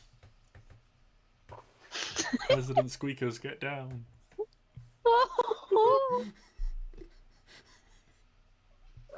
Nice. I love it. Oh.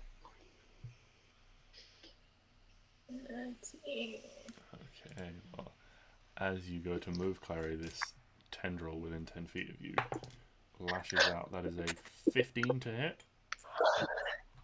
That does not hit. You are once again too fast as it tries to grab hold of you, but is unsuccessful. I'm not sure if this will work, but Clary really wants to try this out. Mm-hmm. So she's gonna inflict wounds.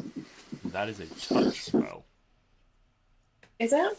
Yes. Yes. Oh, a creature you can reach. Okay, No. in that case, she's gonna. Oh, I was saying on 30, this guy is 35. fine against them.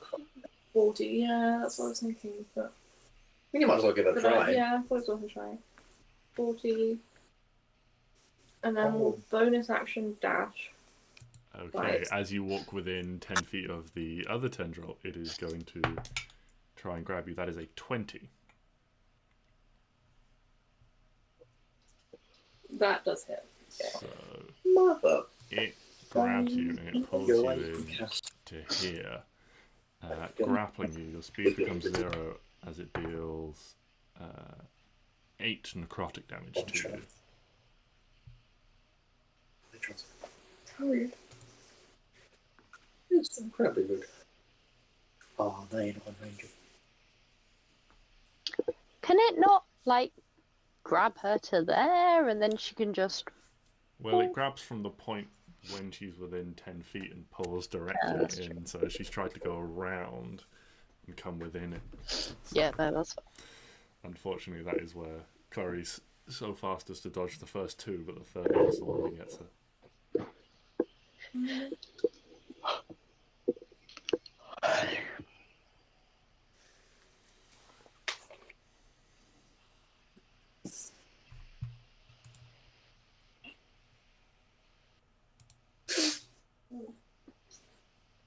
Can I use my action to try and free my girlfriend since I haven't used it? Yes, you can. You certainly can. Hey. Do I You roll? can make a strength check to try and break free.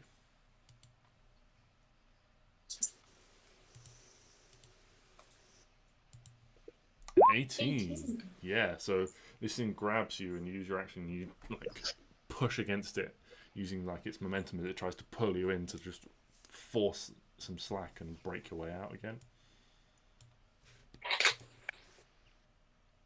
I think that's everything I can do. Okay. If you have any movement left, you can use that now. Will it get an attack of opportunity?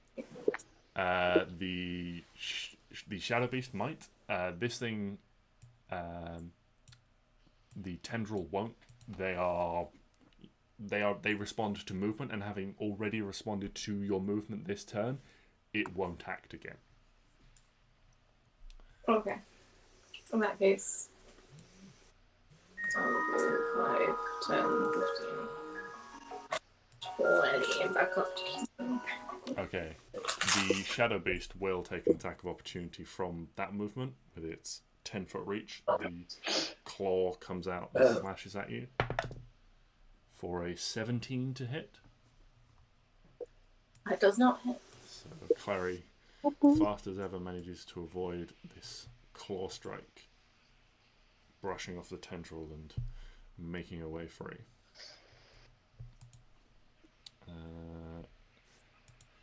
At which point we get to the Shadow Beast itself. Can someone roll a d6 for me?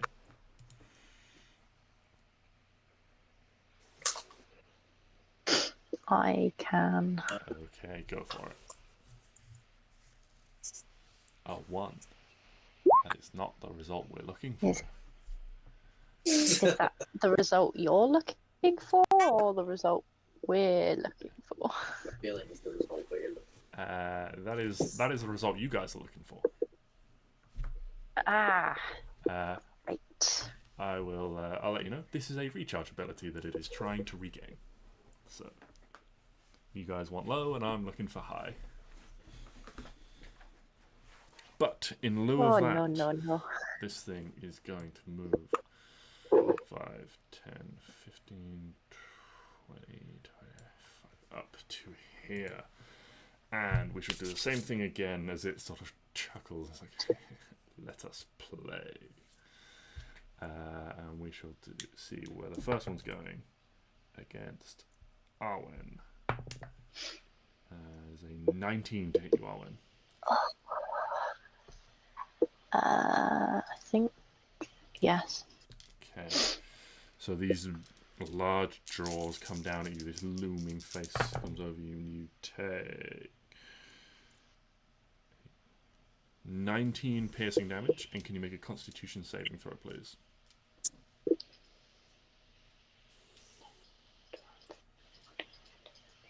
18, 19. Constitution.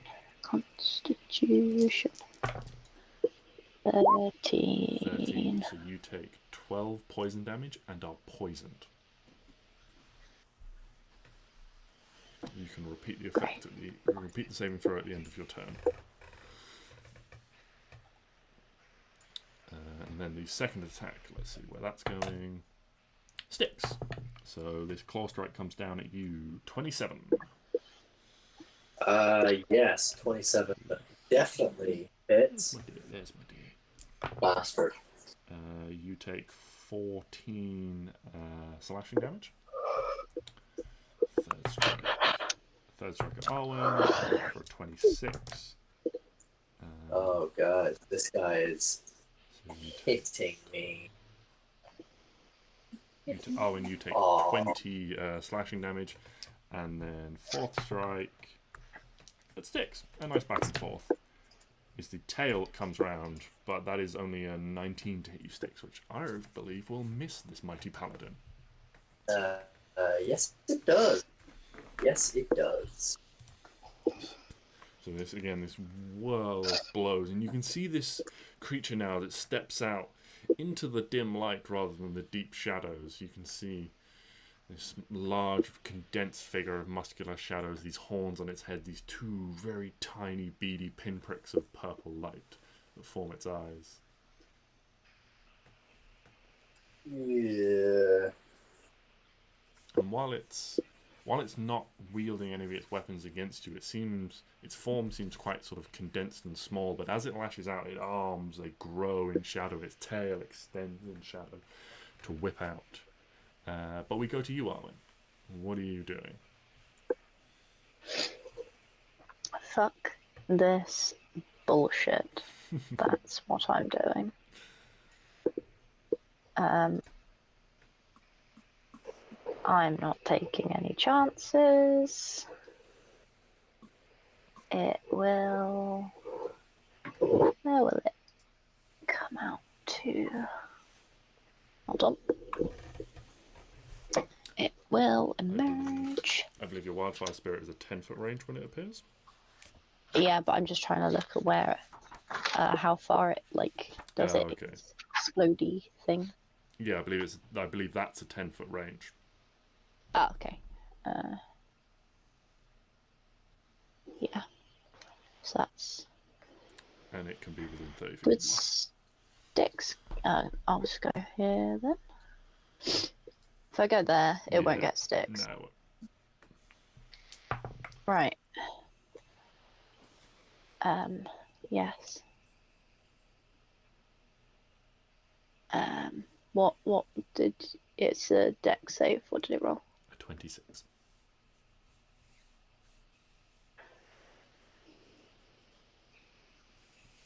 Fuck this shit, Emma. Well, it doesn't take any damage. That's a piece of shit. But oh well. Hold on. It's not the wildfire spirits go. Hold on. Okay. What have I done? You've I used cast your that. action to summon Is your that spirit. an action? It is an action, isn't it? I believe it is your action to do It so. is an action, yes. Oh, okay. Righty-ho then. Put that down like that. I don't have any bonus actions, so then I will tell the spirit to teleport is what I'm gonna do.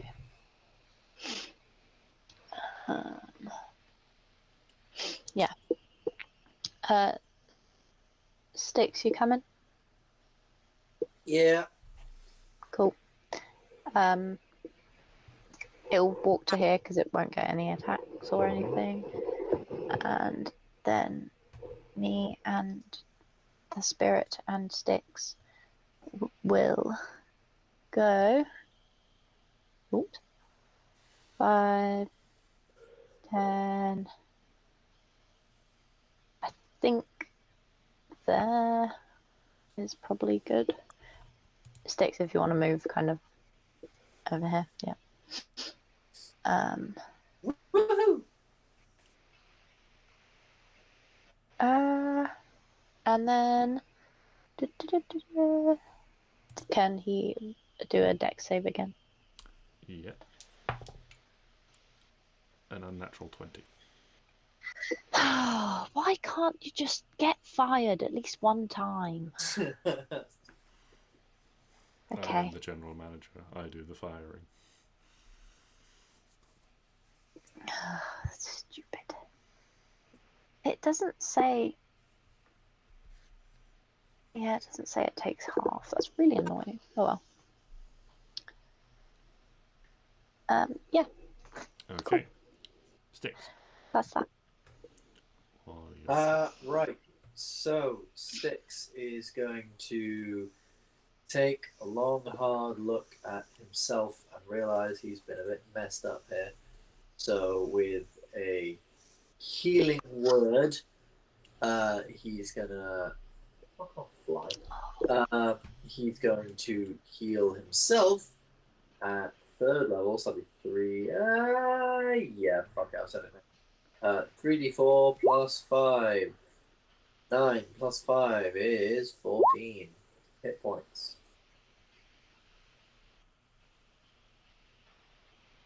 Cool.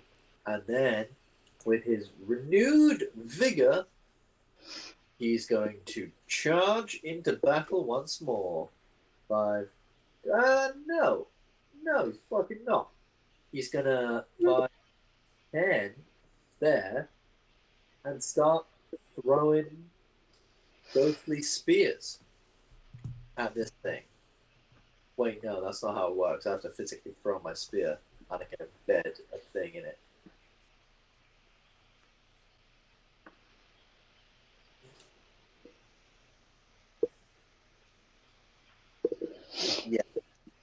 Yeah, no, I don't throw like ghostly spears. I would physically be throwing my spear. Yes, you have to throw your spear and then you can once again embed it, use a charge to embed the spear. I remember this conversation. So, for fear of losing his new spear, what he's actually going to do, now that I remember that, is 5, 10, 15, 20. Your spear does return to you, but it's at the end of your turn. Yeah, that's So the if you thing. throw it now, you'll only get 1 attack. And, you know, I can't smite with thrown attacks, and that's just sad. That deserves a charity effort. So, Stix is in fact going to run up and start doing the old whack. So, rolls to hit. So, 19 and Both of 22. those hit, yeah. Let The him have first it. does 6 damage plus 1d8. So That's still not rolling the d6 of dice damage for the spear. fuck's sake. So that's 4 plus 8, 18. so that's 12, 18 damage plus first level divine smite on there. 28. 28 damage for the first attack, and the second attack, because I need to roll a d6 plus 5 plus a d8 plus. Fuck it, this guy's pissed me off. Plus 6 for your modifiers as well. Yes, plus 6, so 5 plus 18 plus 12 plus another 18 plus 18 plus 18 is 36 plus another 8 is 44. 44 damage. Yeah, I'm just charging in like Achilles at the start of Troy. I'm just going for lots of jabs to his knees because he's very big. Sounds good. Paladin charging in, shield and spear at the ready. Indeed. And then with a big spear spin and flourish. Defensive stance. That's me. Done. Hugo. Hugo freed by Piper from this dark tendril. What is he going to do? Is that technically a square that this beastie dude is in? Sorry, which square? I believe so, yes. Okay. I think if I'm understanding the one you're pinging correctly, then yes. So if Hugo stands there, he can do his 15 feet of thingy, and it'll hit. Yes, it will. Excellent.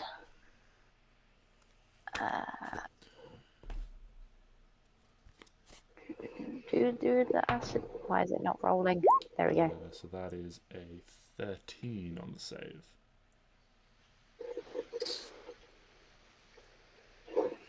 Wait, you failed. So it takes full damage. Oh my god. This is the best day ever. Another 10 damage from Hugo. What a good boy.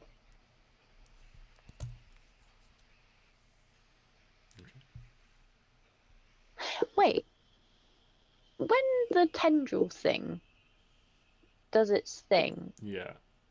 do we not have to make dex saves? No, it's an attack roll for the tendril. Oh. Okay, fair enough.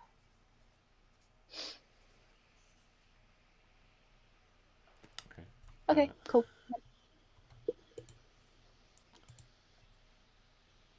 Yeah. At the end of the round, Barneph will continue running away like he was before. Only this is... Fucking Barneph. Oh gosh, keep it away from me! As he runs by you, Arwen. Okay. And we go to Piper at the top of the round. What's Piper doing in his Piper locker? is going to look at Klari and is going to say, I seem to remember you being good with the pointy things. Kill it! But he says it with a bit more rhythm and almost like he's singing, giving her bardic inspiration. You have bardic inspiration for 10 minutes. You can add a d10 to an attack roll, ability check, or saving throw. And then he's going to, I think Scorching Ray has a fucking ridiculous range. I might be wrong. Yeah, it's like 120 feet or 100 feet or something like that, or 90 feet or something. 120. Yeah, 120 feet. So once again, he's gonna move like, I guess up to friends, and he's going to once again reach into his coat, pull out flaming daggers, and throw. But this time, his 4th level, so that's 5d6. Well, no, 5 daggers. So second level is 3. Yeah, second level is 3. Third level is 4. Fourth level is 5. Yeah. So. Yeah. 3 hits. 3 hit. So that is 66 Yes. damage. 66 fire damage. Oh, come on, do you think this beat to me? It's more like needles. Or like he doesn't quite. Again, he's not really done this much before, so they almost fizzle out by the time they get to the guy. But they he's used to it being like a showy affair for a crowd, and it designed to just sort of like burst harmlessly overhead. Trying to sort of take that showmanship out and actually conjure this into a powerful blast like he knows he can. It's coming, but he's getting used to it. He just did the like, come on. Do things usually take this long to die? And that is basically Piper's turn. Okay. Klari, you are next. You have your bardic inspiration from Piper.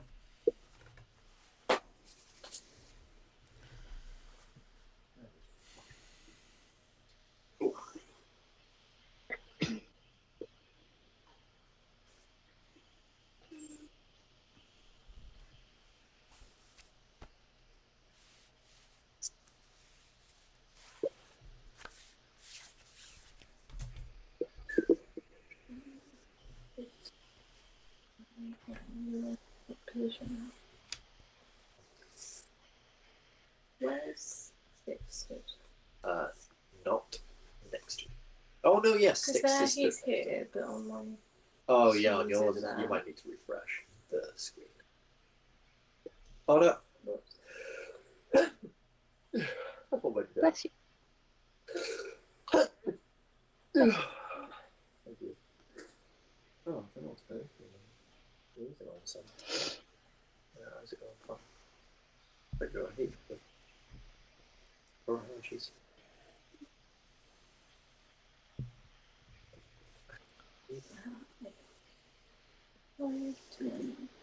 If I stand there, do I get advantage or do I need to Yes, do you would get advantage from that position.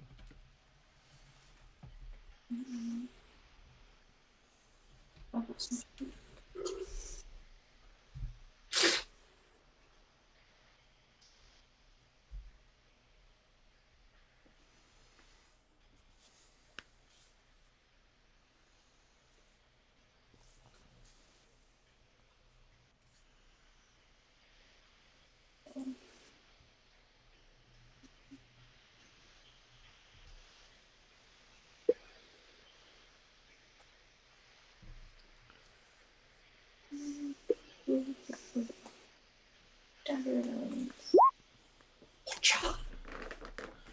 Yeah, Fancy. reliable as always. Klari with her daggers.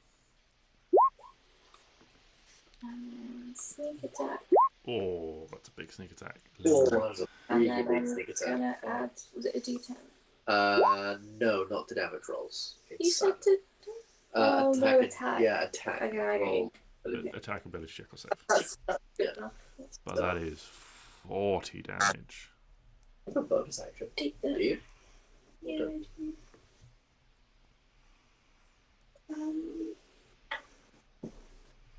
Yeah, this thing very much looking as the lightning like crackles through it, rather than this time it being completely muted. And in a few places you see like the lightning almost like bursts out of it, bright as it always is.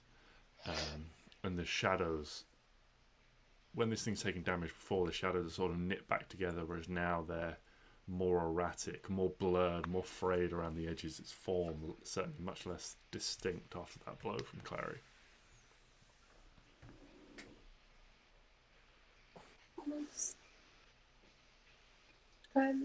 That's it. Okay. In which case, it is the Shadow Beast's turn, and seeing as you haven't done it yet, Klari, can you roll a d6 for me? Roll a 1. Roll a 1. Ah, Yeah! still very 2 good. works 2. 2 works 2. So, alright, we shall do the same things once more. Is it Feels so bad for JJ's monster. still chuckling? It, I know it'll what determine it's randomly called. where its attacks go. So we've got...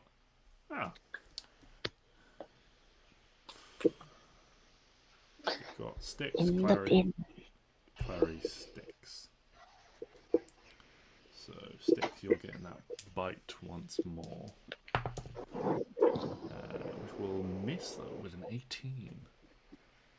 And Klari gets the first of the claw attacks. Well, Clary's actually getting both claw attacks. So, the first one is a 26, and the second is a 32.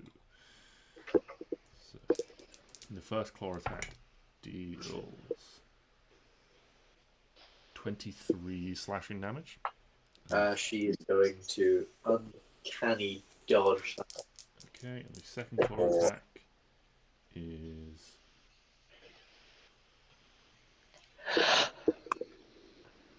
I did math wrong. The first attack was 21 slashing damage.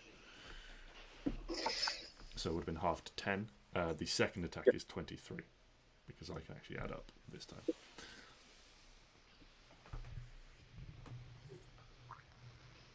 And Oh, God.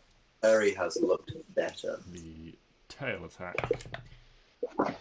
is a 27 to hit you, Stix. Yep. And that will deal. Let's roll that again.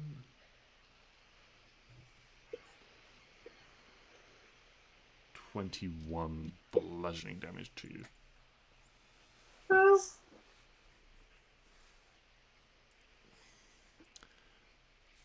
And then it is going to use its Shadow Walk ability. No, it can't do that. It's not in dim light or darkness at the moment. It's not in shadow, so it can't do that.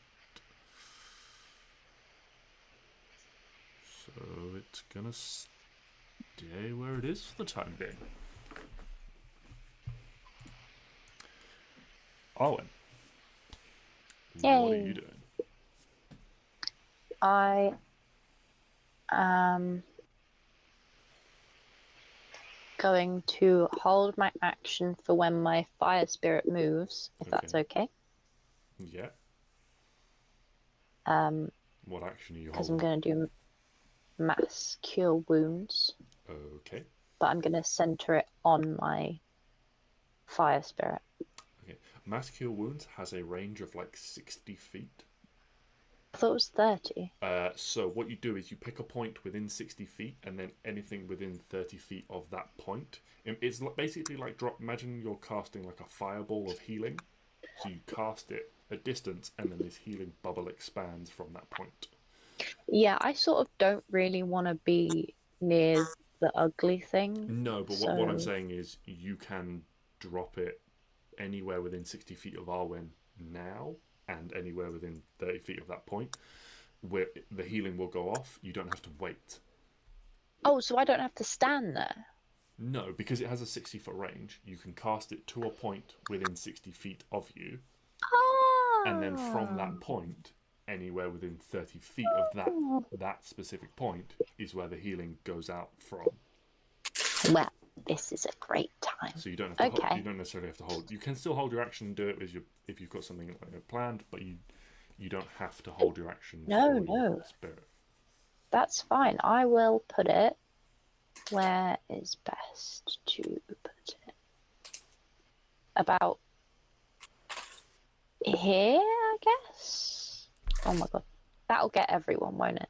Except obviously not the beast or me. Will it get me? Yes. If I put it here. Yeah, you can drop it does and it get get everyone me? on the battlefield. Okay, I'd like to do that, please. Okay. Mm-hmm. Yeah. It's not like super precise either. There's a bit of leeway, so I'm not going to make you roll for it. How bad is Klari? I was to put it on a scale. Yeah. And that scale was at a 78. It'd be 21. Okay. What do I watch?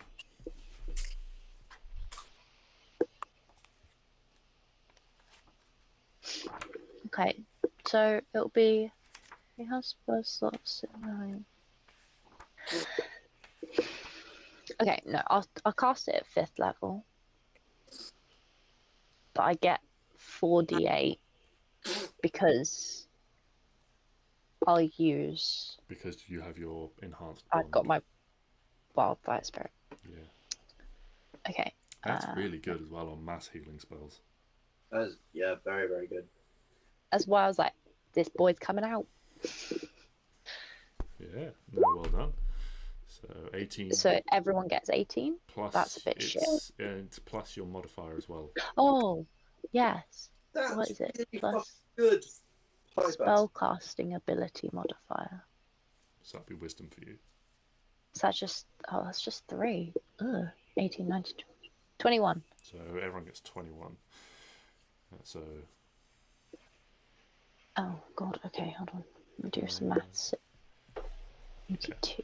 Mass Cure Wounds has a... I believe it has a limit on it. It's not, like, unlimited, but it's... I think it's like 5 or something like that, isn't it? Is it? I don't know. Mass Hold Cure on. Wounds. Up to 6 creatures. So, yeah. So you can get all your allies, no problem. What is it? Oh, yeah. 1, 2, 3, 4, 5. Oh, yeah. Yeah, nice. You can get Okay.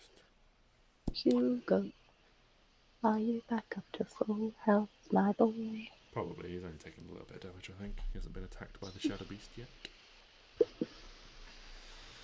Yes, he is. That's my boy. That's my boy. Oh no, Oh no, boy, my boy. bro. Okay, It's not And fun. then- In this instance, it's Mother. Arwen, help. Oh, no, I didn't want to click that if I clicked something. I like to think that's what happens when like Stix jumps on something. It's like, that's my boy. Oh no, my boy. Mother, help. Arwen, help. He's just on his back again.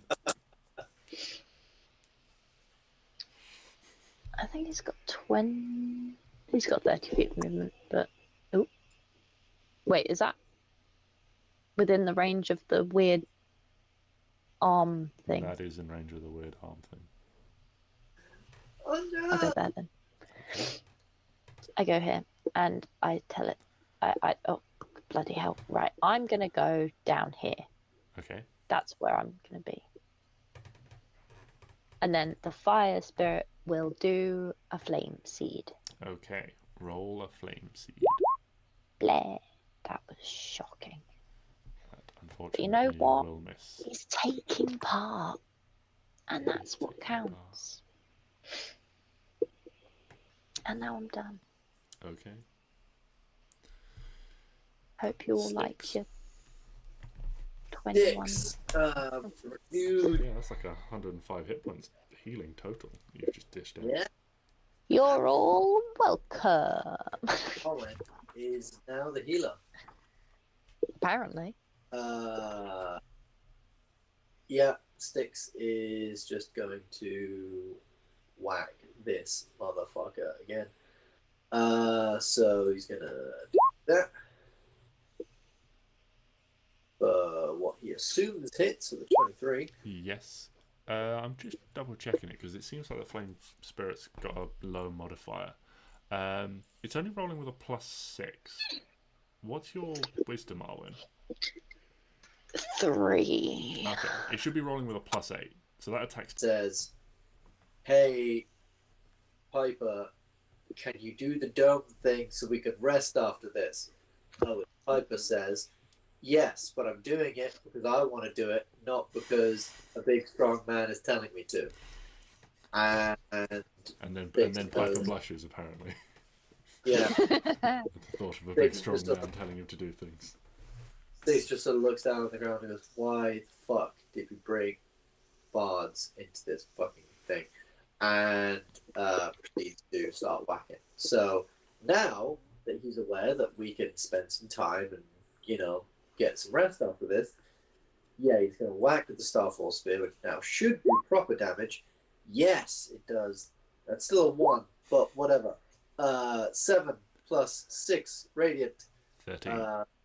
13 points of damage, plus, I don't think I took off my Divine Smites from the last one, and I did 2 of them. Oh, Stix's spell slots are looking interesting.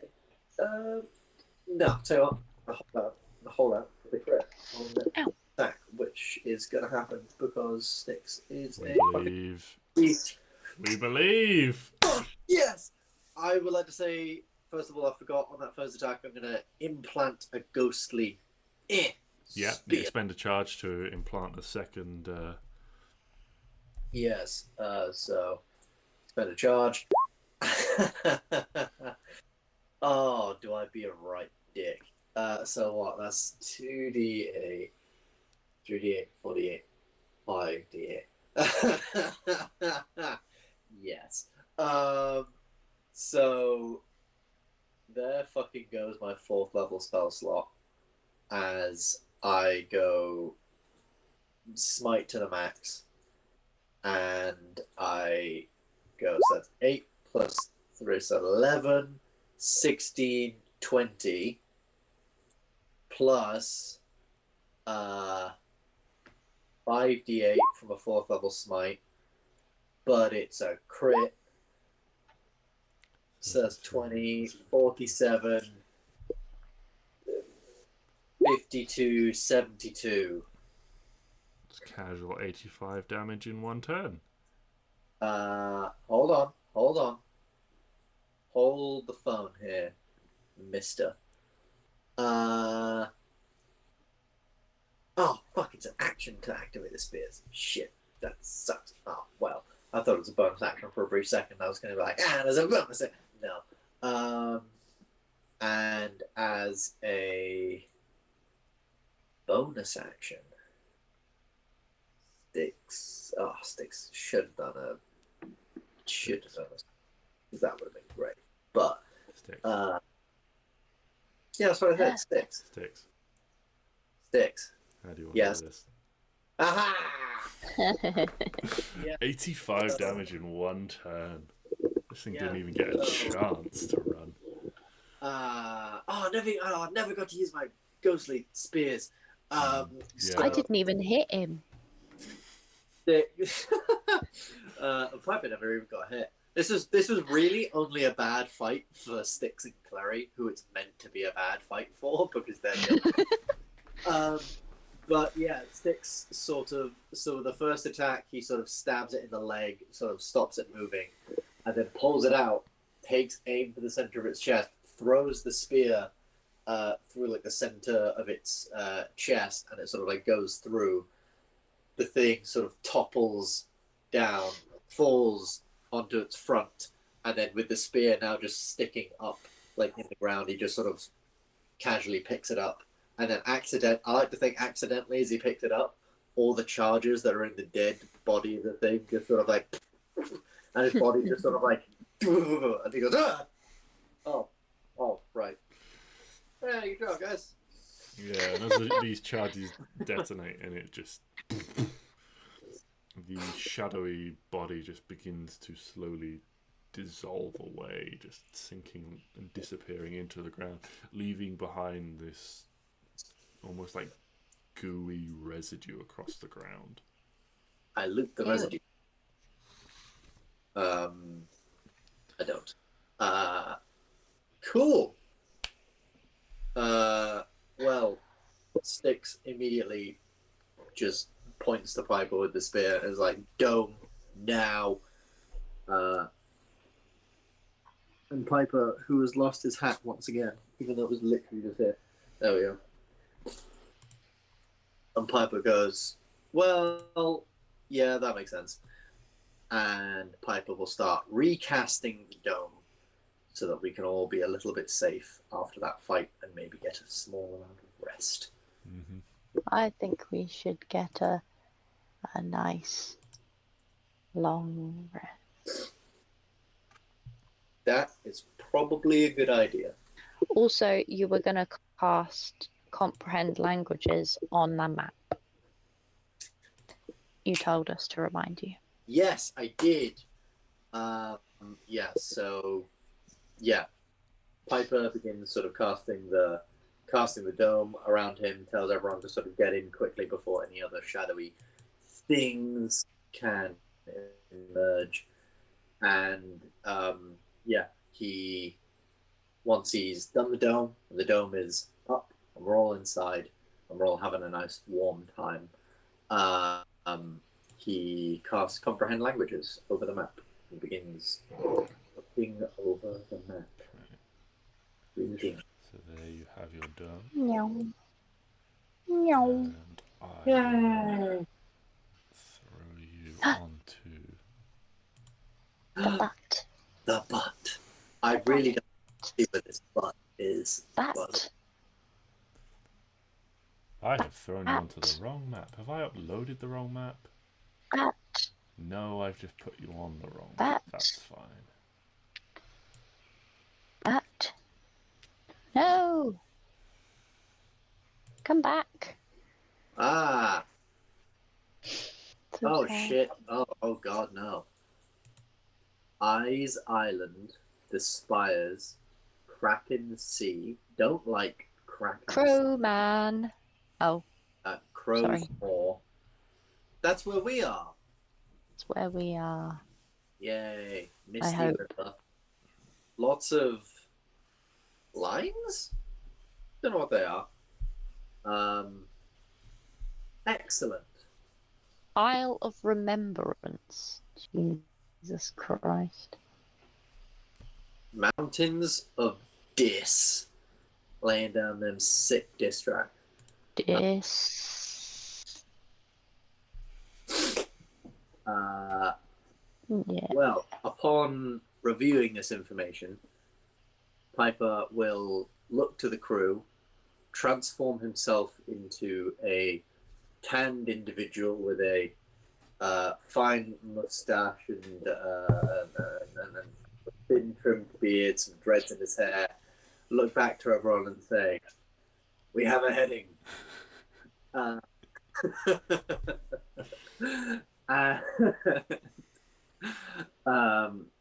Transform back in there. That was fun. But yeah, I know where now.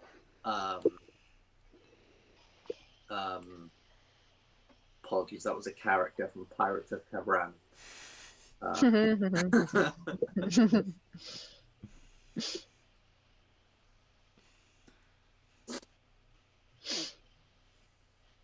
Captain Jack Periton.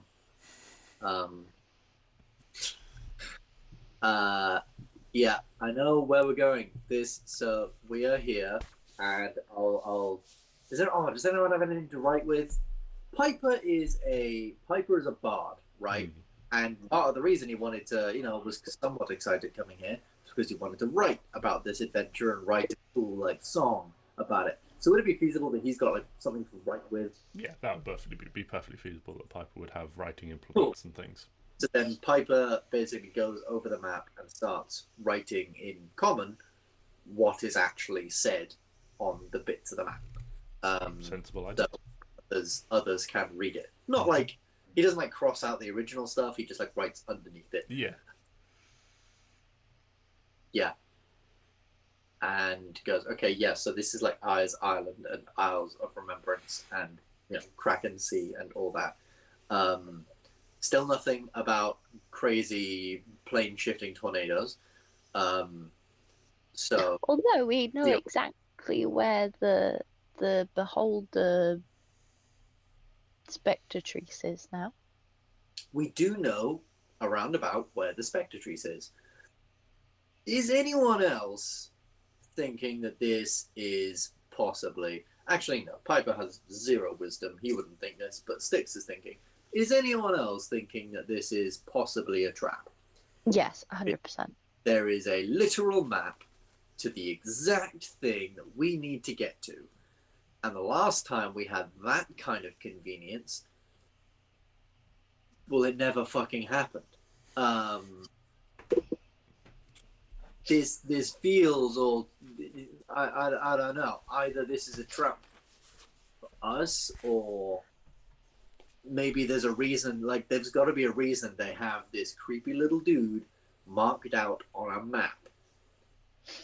I'm guessing it's either a trap laid for people who want to go to him, or it's a "do not fucking go to this dude" marker. I'm hoping it's a "do not go to this dude" marker so that we can go to this dude. I mean, that's a fair point. At least then you'll be alone. Yeah. That's a fair point. Alright. Well, I guess everyone rest up. Tomorrow we're going to this, I guess, traveling down south to the spires and towards the spectratrice.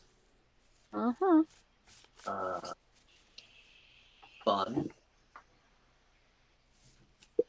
And yeah. How long did we have to wait for this guy's thing? You found a set of notes and a diary and things like that indicated it would be probably with the following day you expect.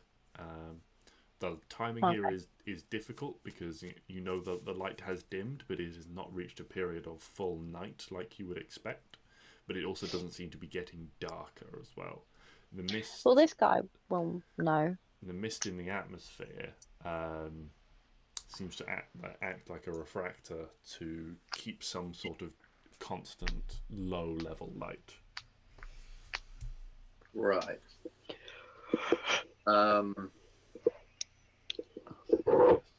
But yeah, you can all start to settle down and begin to take a long rest. Yeah. In what order would you take watches if you are taking watches? Piper will take the last watch because then he can be awake for when the dome goes away, and therefore can either re-up it or can do other stuff and just be generally prepared for when the dome goes. And obviously he knows when the dome is going, and no one else has watches on them, so he will know to be like, hey, everyone, the dome is about to go. So he'll take the last one in the 8 hours, I guess, if we need to. Okay. Stix will offer to take the first then. Okay. That's a new and dangerous place, and he is scaredy boy. Okay. Well, all of your watches are safe, and you don't have to worry about anything. Eventually, the tendrils that you had spotted after a few hours,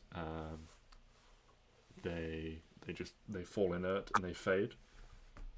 Similar to the one, they just disappear and melt into shadow once again. So you suspect the area around you is now safe, and with the beast defeated, there will be no lingering or lurking tendrils in any dark, unforeseen places.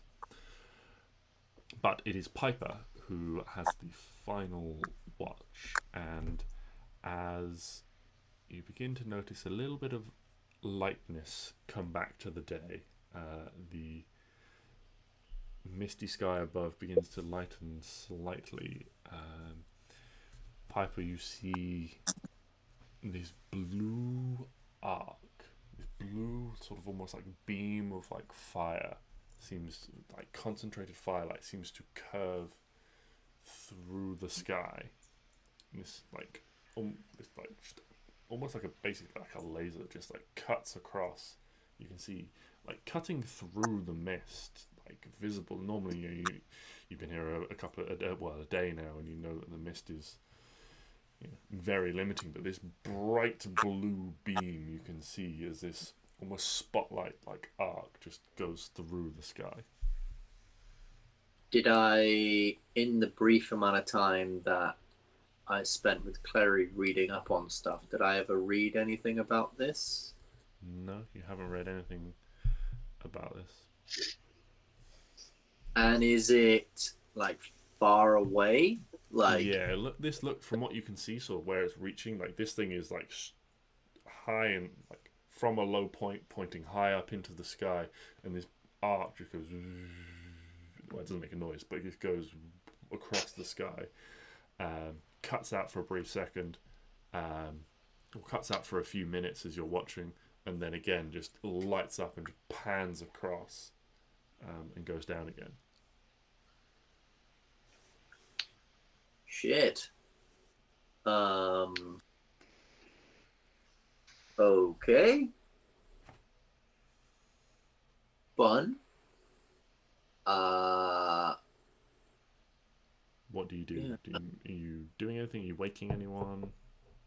Yeah, I'll probably nudge a couple of people awake. Like, probably nudge, like Arwen awake. Just be like, hey, sorry to wake you. Should we be worried about that? About what? There is a blue beam of stuff in the sky. A big old beamer. In the sky that wasn't there earlier. It just sort of, but it didn't make a noise.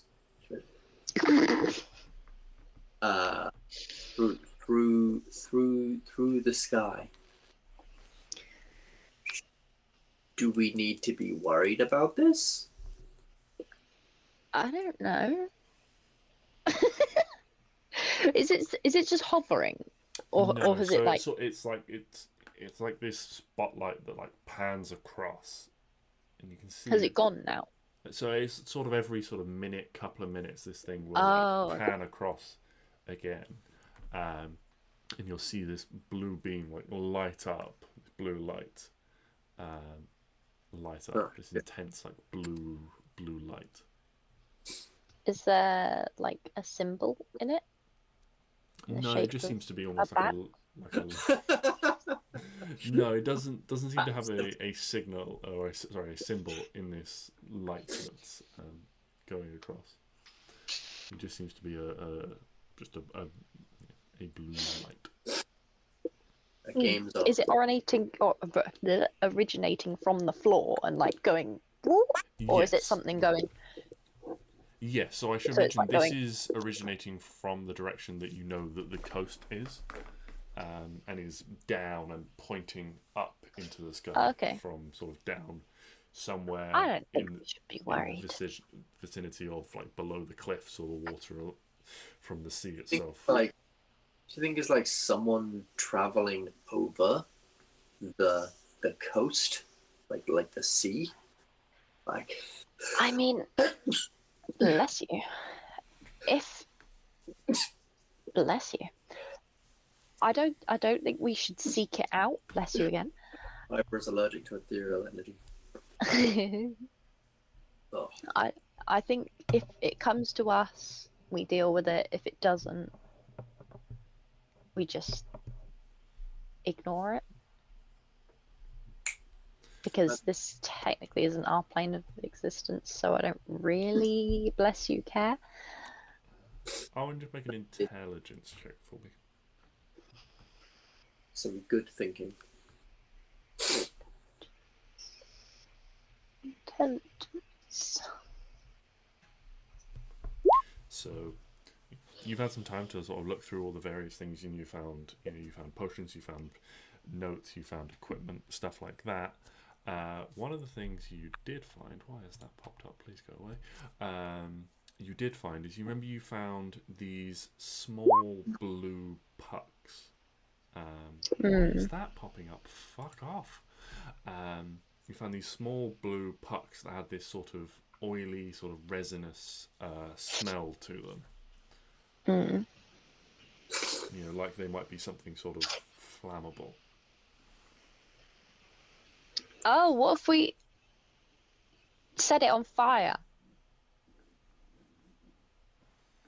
Yeah, dude. I set it on fire. Okay, are you just holding it, or are you? How are you? I'll put it on the floor. Okay, yeah, you put it on the floor and you light this thing. I mean, hold on.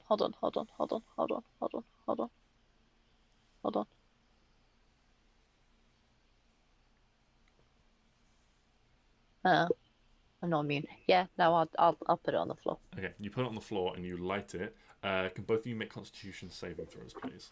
Ah, shit. Oh, I'm not gonna look at it. You're not looking at it as you what light you're it on fire. talking about. Piper was definitely looking at it, and definitely regrets it.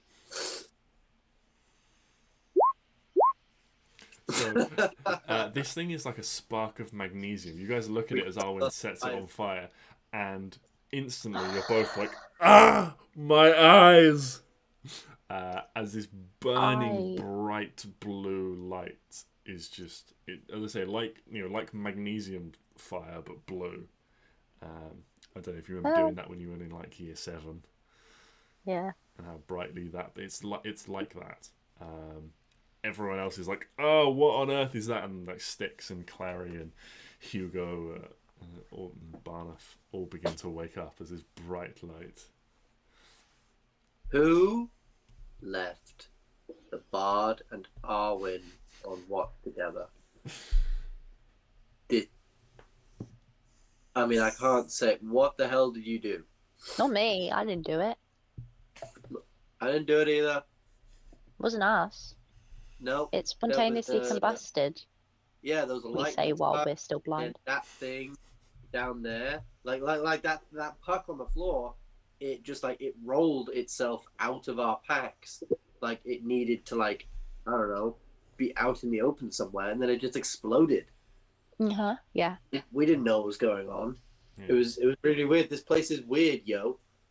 Yeah, I so, can't. so this puck is now burning on the floor, and it's still burning. You know, it's not like a flash fire or anything like that. It's burning continually, and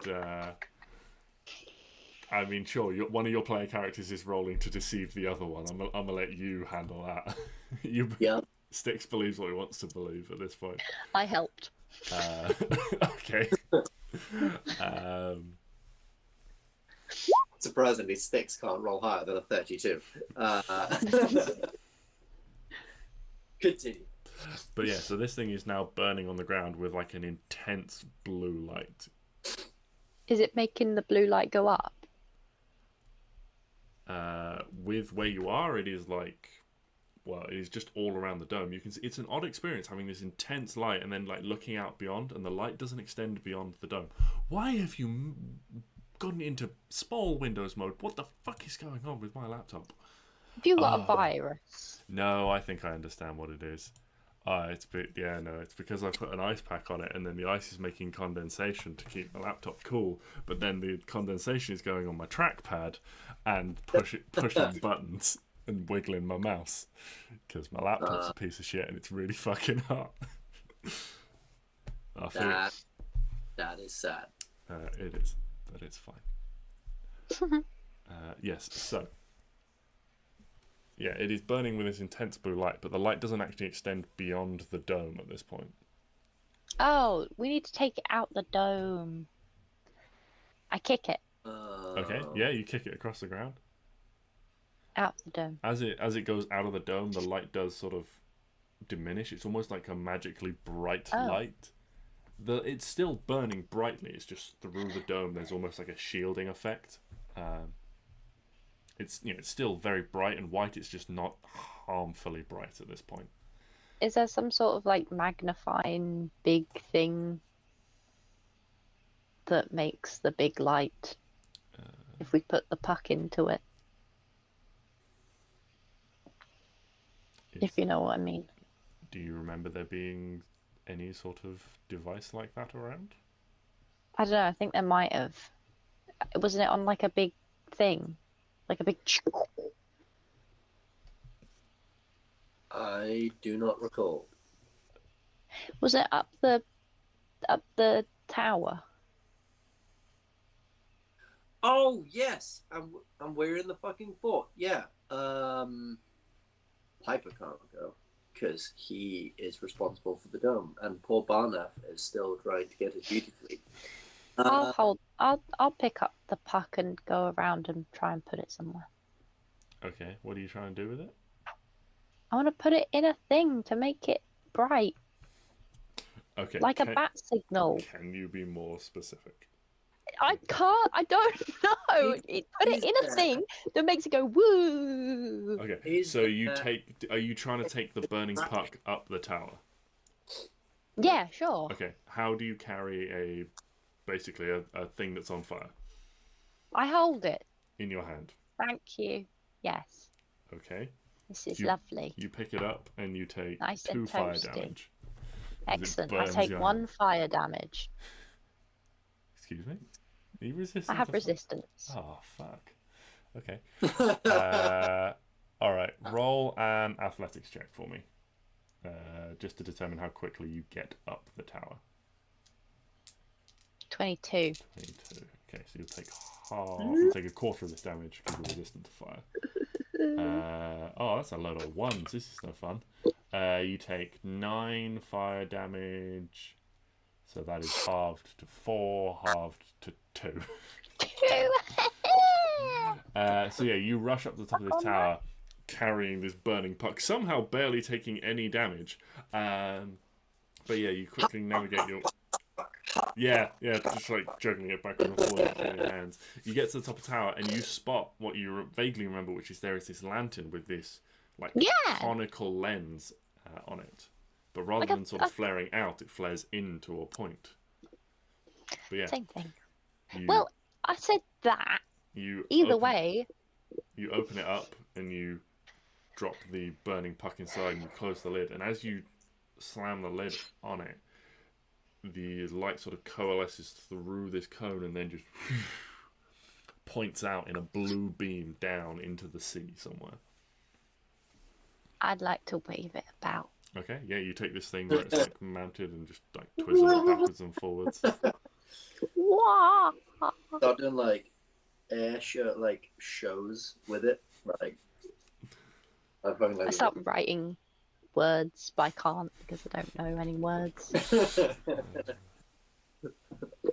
Yeah.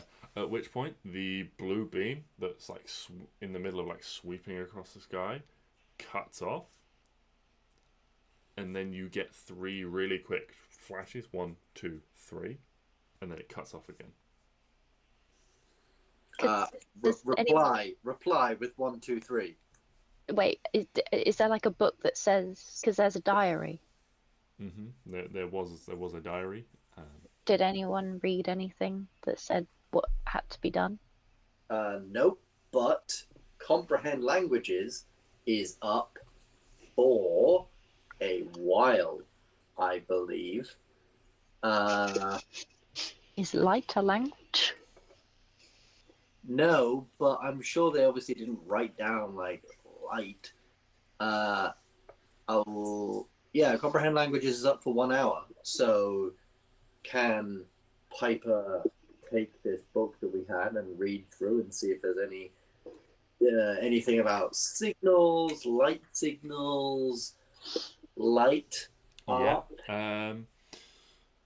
Yeah, I'll say make a quick make an investigation check because you're trying to do this quickly. And Arwen's either had to come down and sort of like tell you about this, or you spotted the like 3 flashes in the sky, or Arwen's like calling down.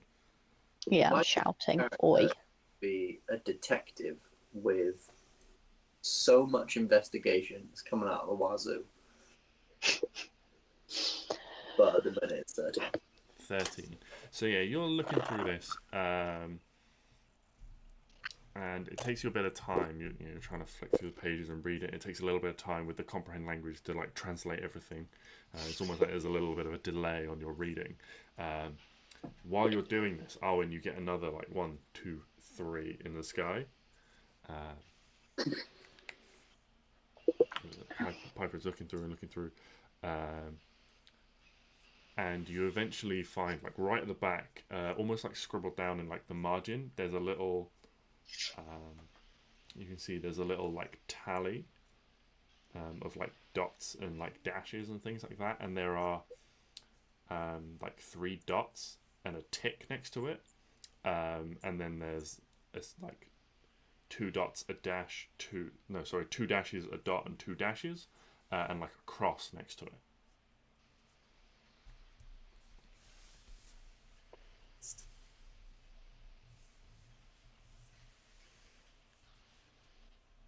Okay. And next to those, there's like a little like picture of like the lantern is like sketched above it. I'll just do 1, 2, 3 then, I guess. Yeah, so you call out to Arwen to do like 3 quick flashes, and Arwen, you look and you can see that like on the side of this, there's like a little handle where you can basically like slide a little like lens cover over, sort of like inside behind the glass lens that extends out, and you quickly like turn it off, and then you go 1, 2, 3, and 3 quick beams of light like flash out, and then you shut it off again. Okay. Voice. No more signals seem to come at this point. Okay. I think, like, this is at the end of the long rest, right? Yeah, this is like during the end of your long rest. Sweet. So, if we've all got a long rest, I would suggest we all get a fucking shift on. And,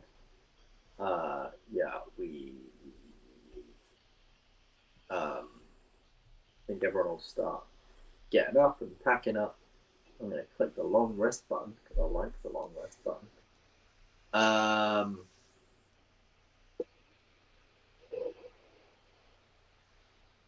Long rest. Cool. And yeah, I suggest we get the fuck out of here. Stix is going to, in the morning, summon young Elvis. Winged Elvis. And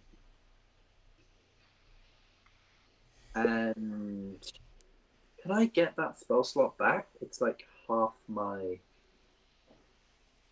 With Channel Divinity, it's half your something. So if I can get that spell slot back, I will, using my Channel Divinity. Yeah, well, while you're figuring that out, as you're sort of all like packing up to leave, Barneph is like, that light, what was it? Was that a signal or something? Do you think that's the smugglers?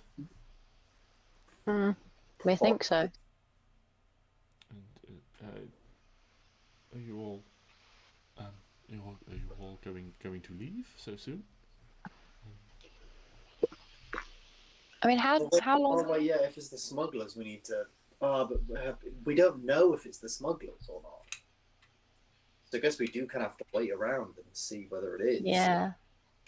Just to make sure he doesn't die or whatever. Oh. Yeah. I was so worried. I thought I was going to be left on my own with that thing having... that's bad. I'm so relieved. No, it's fine, Don't Barna. worry. We'll keep you safe. Oh, thank you. Yeah. So actually, yes. I guess we'll wait here. But set up some defensive positions.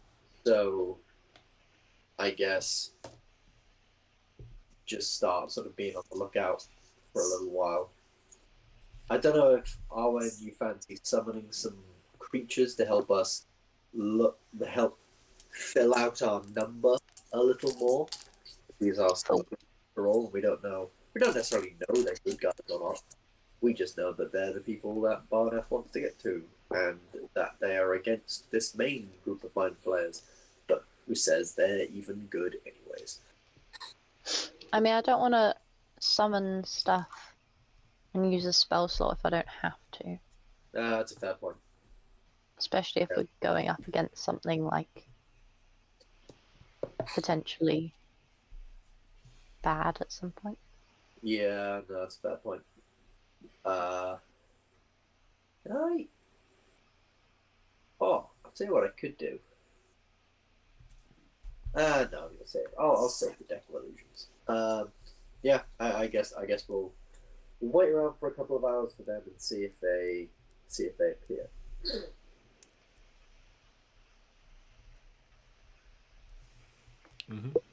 So you guys wait a little bit of time, maybe sort of 40 minutes to 40 to 50 minutes after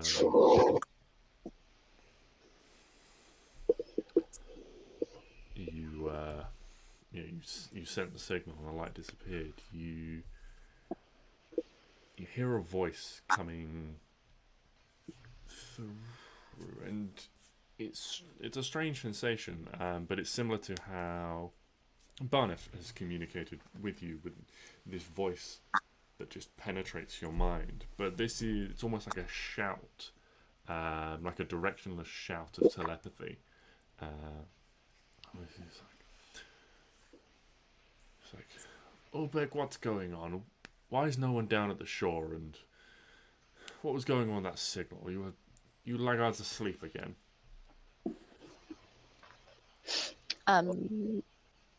Should one of or two of us go down to the shore and tell them what happened? Yeah. Yeah. As you I mean, say, what another shout rings out. It's like, Ulbeck, Albrecht, hello. Come on, guys, this isn't funny. Hi. We'll go down to the shore and say, hello. We come in peace. Yeah. Are you like calling out or? Yeah, I Yeah. guess so. Probably have Barneph like at somewhat the front of our crew, and like, hey, hello, yeah, we come in peace. Don't hurt us, please. We're here to escort this person who wants to travel with you. Yeah, and as you call out, like, you get, you see, like, coming through the fog from the eastern side of the castle, through one of those sections of broken and rundown wall, you start to see three figures emerge. You see three sort of like heavily armed mind flayers begin to walk out of the mist into the courtyard of the castle, and they spot you. And as you call out, you can see they're all tentatively got like hands on swords, slowly sort of drawing them out of sheaths. One of them's got a hand crossbow at the ready. They're just looking around quite warily, and as you call out, they all like fix themselves on you. One of them steps forward. Like, his voice again in your mind is like, "Where is Ulbeck? Who are you, and what on earth has gone on here?" Like looking around, suddenly spots like a couple of the dead bodies. And instantly like weapons come out, and like you can see they are clearly very tense. Like, even what are you? Where are our passengers? If you look over there, there's some goop on the floor. That goop thing killed everyone, and then we killed the goop. Yeah, she pretty much hit the nail on the head there. This guy will corroborate our story. He would like to come onto your ship, please, thank you. And we would like to not be here anymore. Barneph sort of like with a little like show in the back, like takes a step forward and it's like, well, yes, you see that is true. Well, the enforcers, and kind of just sort of like points without looking. One of the bodies of the enforcers on the ground. The enforcers, they found some of us when we were planning to leave. I don't know how. I guess someone gave us away or something. I don't know. But I was the only one that managed to get away, and then I met these people, these strange travellers who popped out of thin air, and they kindly agreed to escort me here. And then there was this shadowy monster thing, and well, they killed it bravely. That one who points at Stix, that one got all like slashed up and bitten, but he looks a lot better now. It was all quite terrifying, really. But I am the passenger now. There's one at the front. Steps forward, sort of slowly, like lowering the hand crossbow, but not like fully putting it away. Starts to like look around. He's like, you can see, like the head sort of like turns, and he looks at one of them, and you get the sense that they are having an individual telepathic conversation, and the one of them like sort of like takes like a wide step around you, like warily again, with like a dagger in one hand, just like watching the whole time, but goes over and starts to like look through and like examine the bodies on the ground and things like that. This leader figure looks towards you, like, okay, well, this is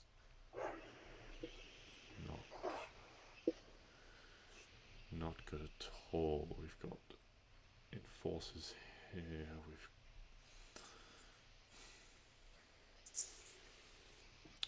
Well, I guess we can't use the crows more anymore. What are all your names? I'm Captain Mixel. All right, Mixel. I'm Arwen. I'm That's Piper. I'm Stix. Klari introduces herself. Hugo. An interesting pet you have. Yes. Are you all looking for passage out of here as well? Has Barneph told you it is not cheap, but if you cannot pay, you can work your passage? No, we're looking for a spectatrice. So Don't know. Furrowed brows. Not heard of one of those. Is that a sea denizen? I asked Piper for a piece of paper. I would like to draw it. Or what I think it might look like, because I don't really know. Yeah, I mean, I'll just show him the map and point to the little symbol of like the eye thing, and go, that is supposedly a spectatrice, and I will create a minor illusion Oh God. in Piper's hand, what he thinks it looks like, which is pretty much a 3D rendition of that image. But now that he's seen the Shadow Beast and the Mind Flayers, he's sort of imagining it with like really black, kind of weird skin like Mind Flayers have got, but almost like really like black and dark. And the eyes are like really weird, like pinpricky and glowy, like that Shadow Beast thing was. And it's like, here you go. I think this might be what it looks like. Yeah, when you summon this like minor illusion, and you're like, this is what we're hunting. Captain Mixel like takes a step back and he's like, looks a bit sort of like stunned for a second, like casts an eye at his two companions, like, you are hunting Zernus? Zernus. And that's where we'll end the session there. No. Who the fuck is Zernus? So Zernus, you would remember, is short for. Where is it? Is short for. Where's it gone? It's gone. What's his full title? Something. Big boy Zernus boy. Yeah. Big boy Zernus. Zernus the Magnificent was a title that Barneph told you when you arrived. Zernus is the thing, the name of the person in charge of the oppression of his village and kind of race at this point. Oh, he's not gonna be alone. He's gonna have lots of fucking mind flayer guards. This is Piper. This is Piper genuinely crying. Piper's just like, no, why? And that is the perfect place to end.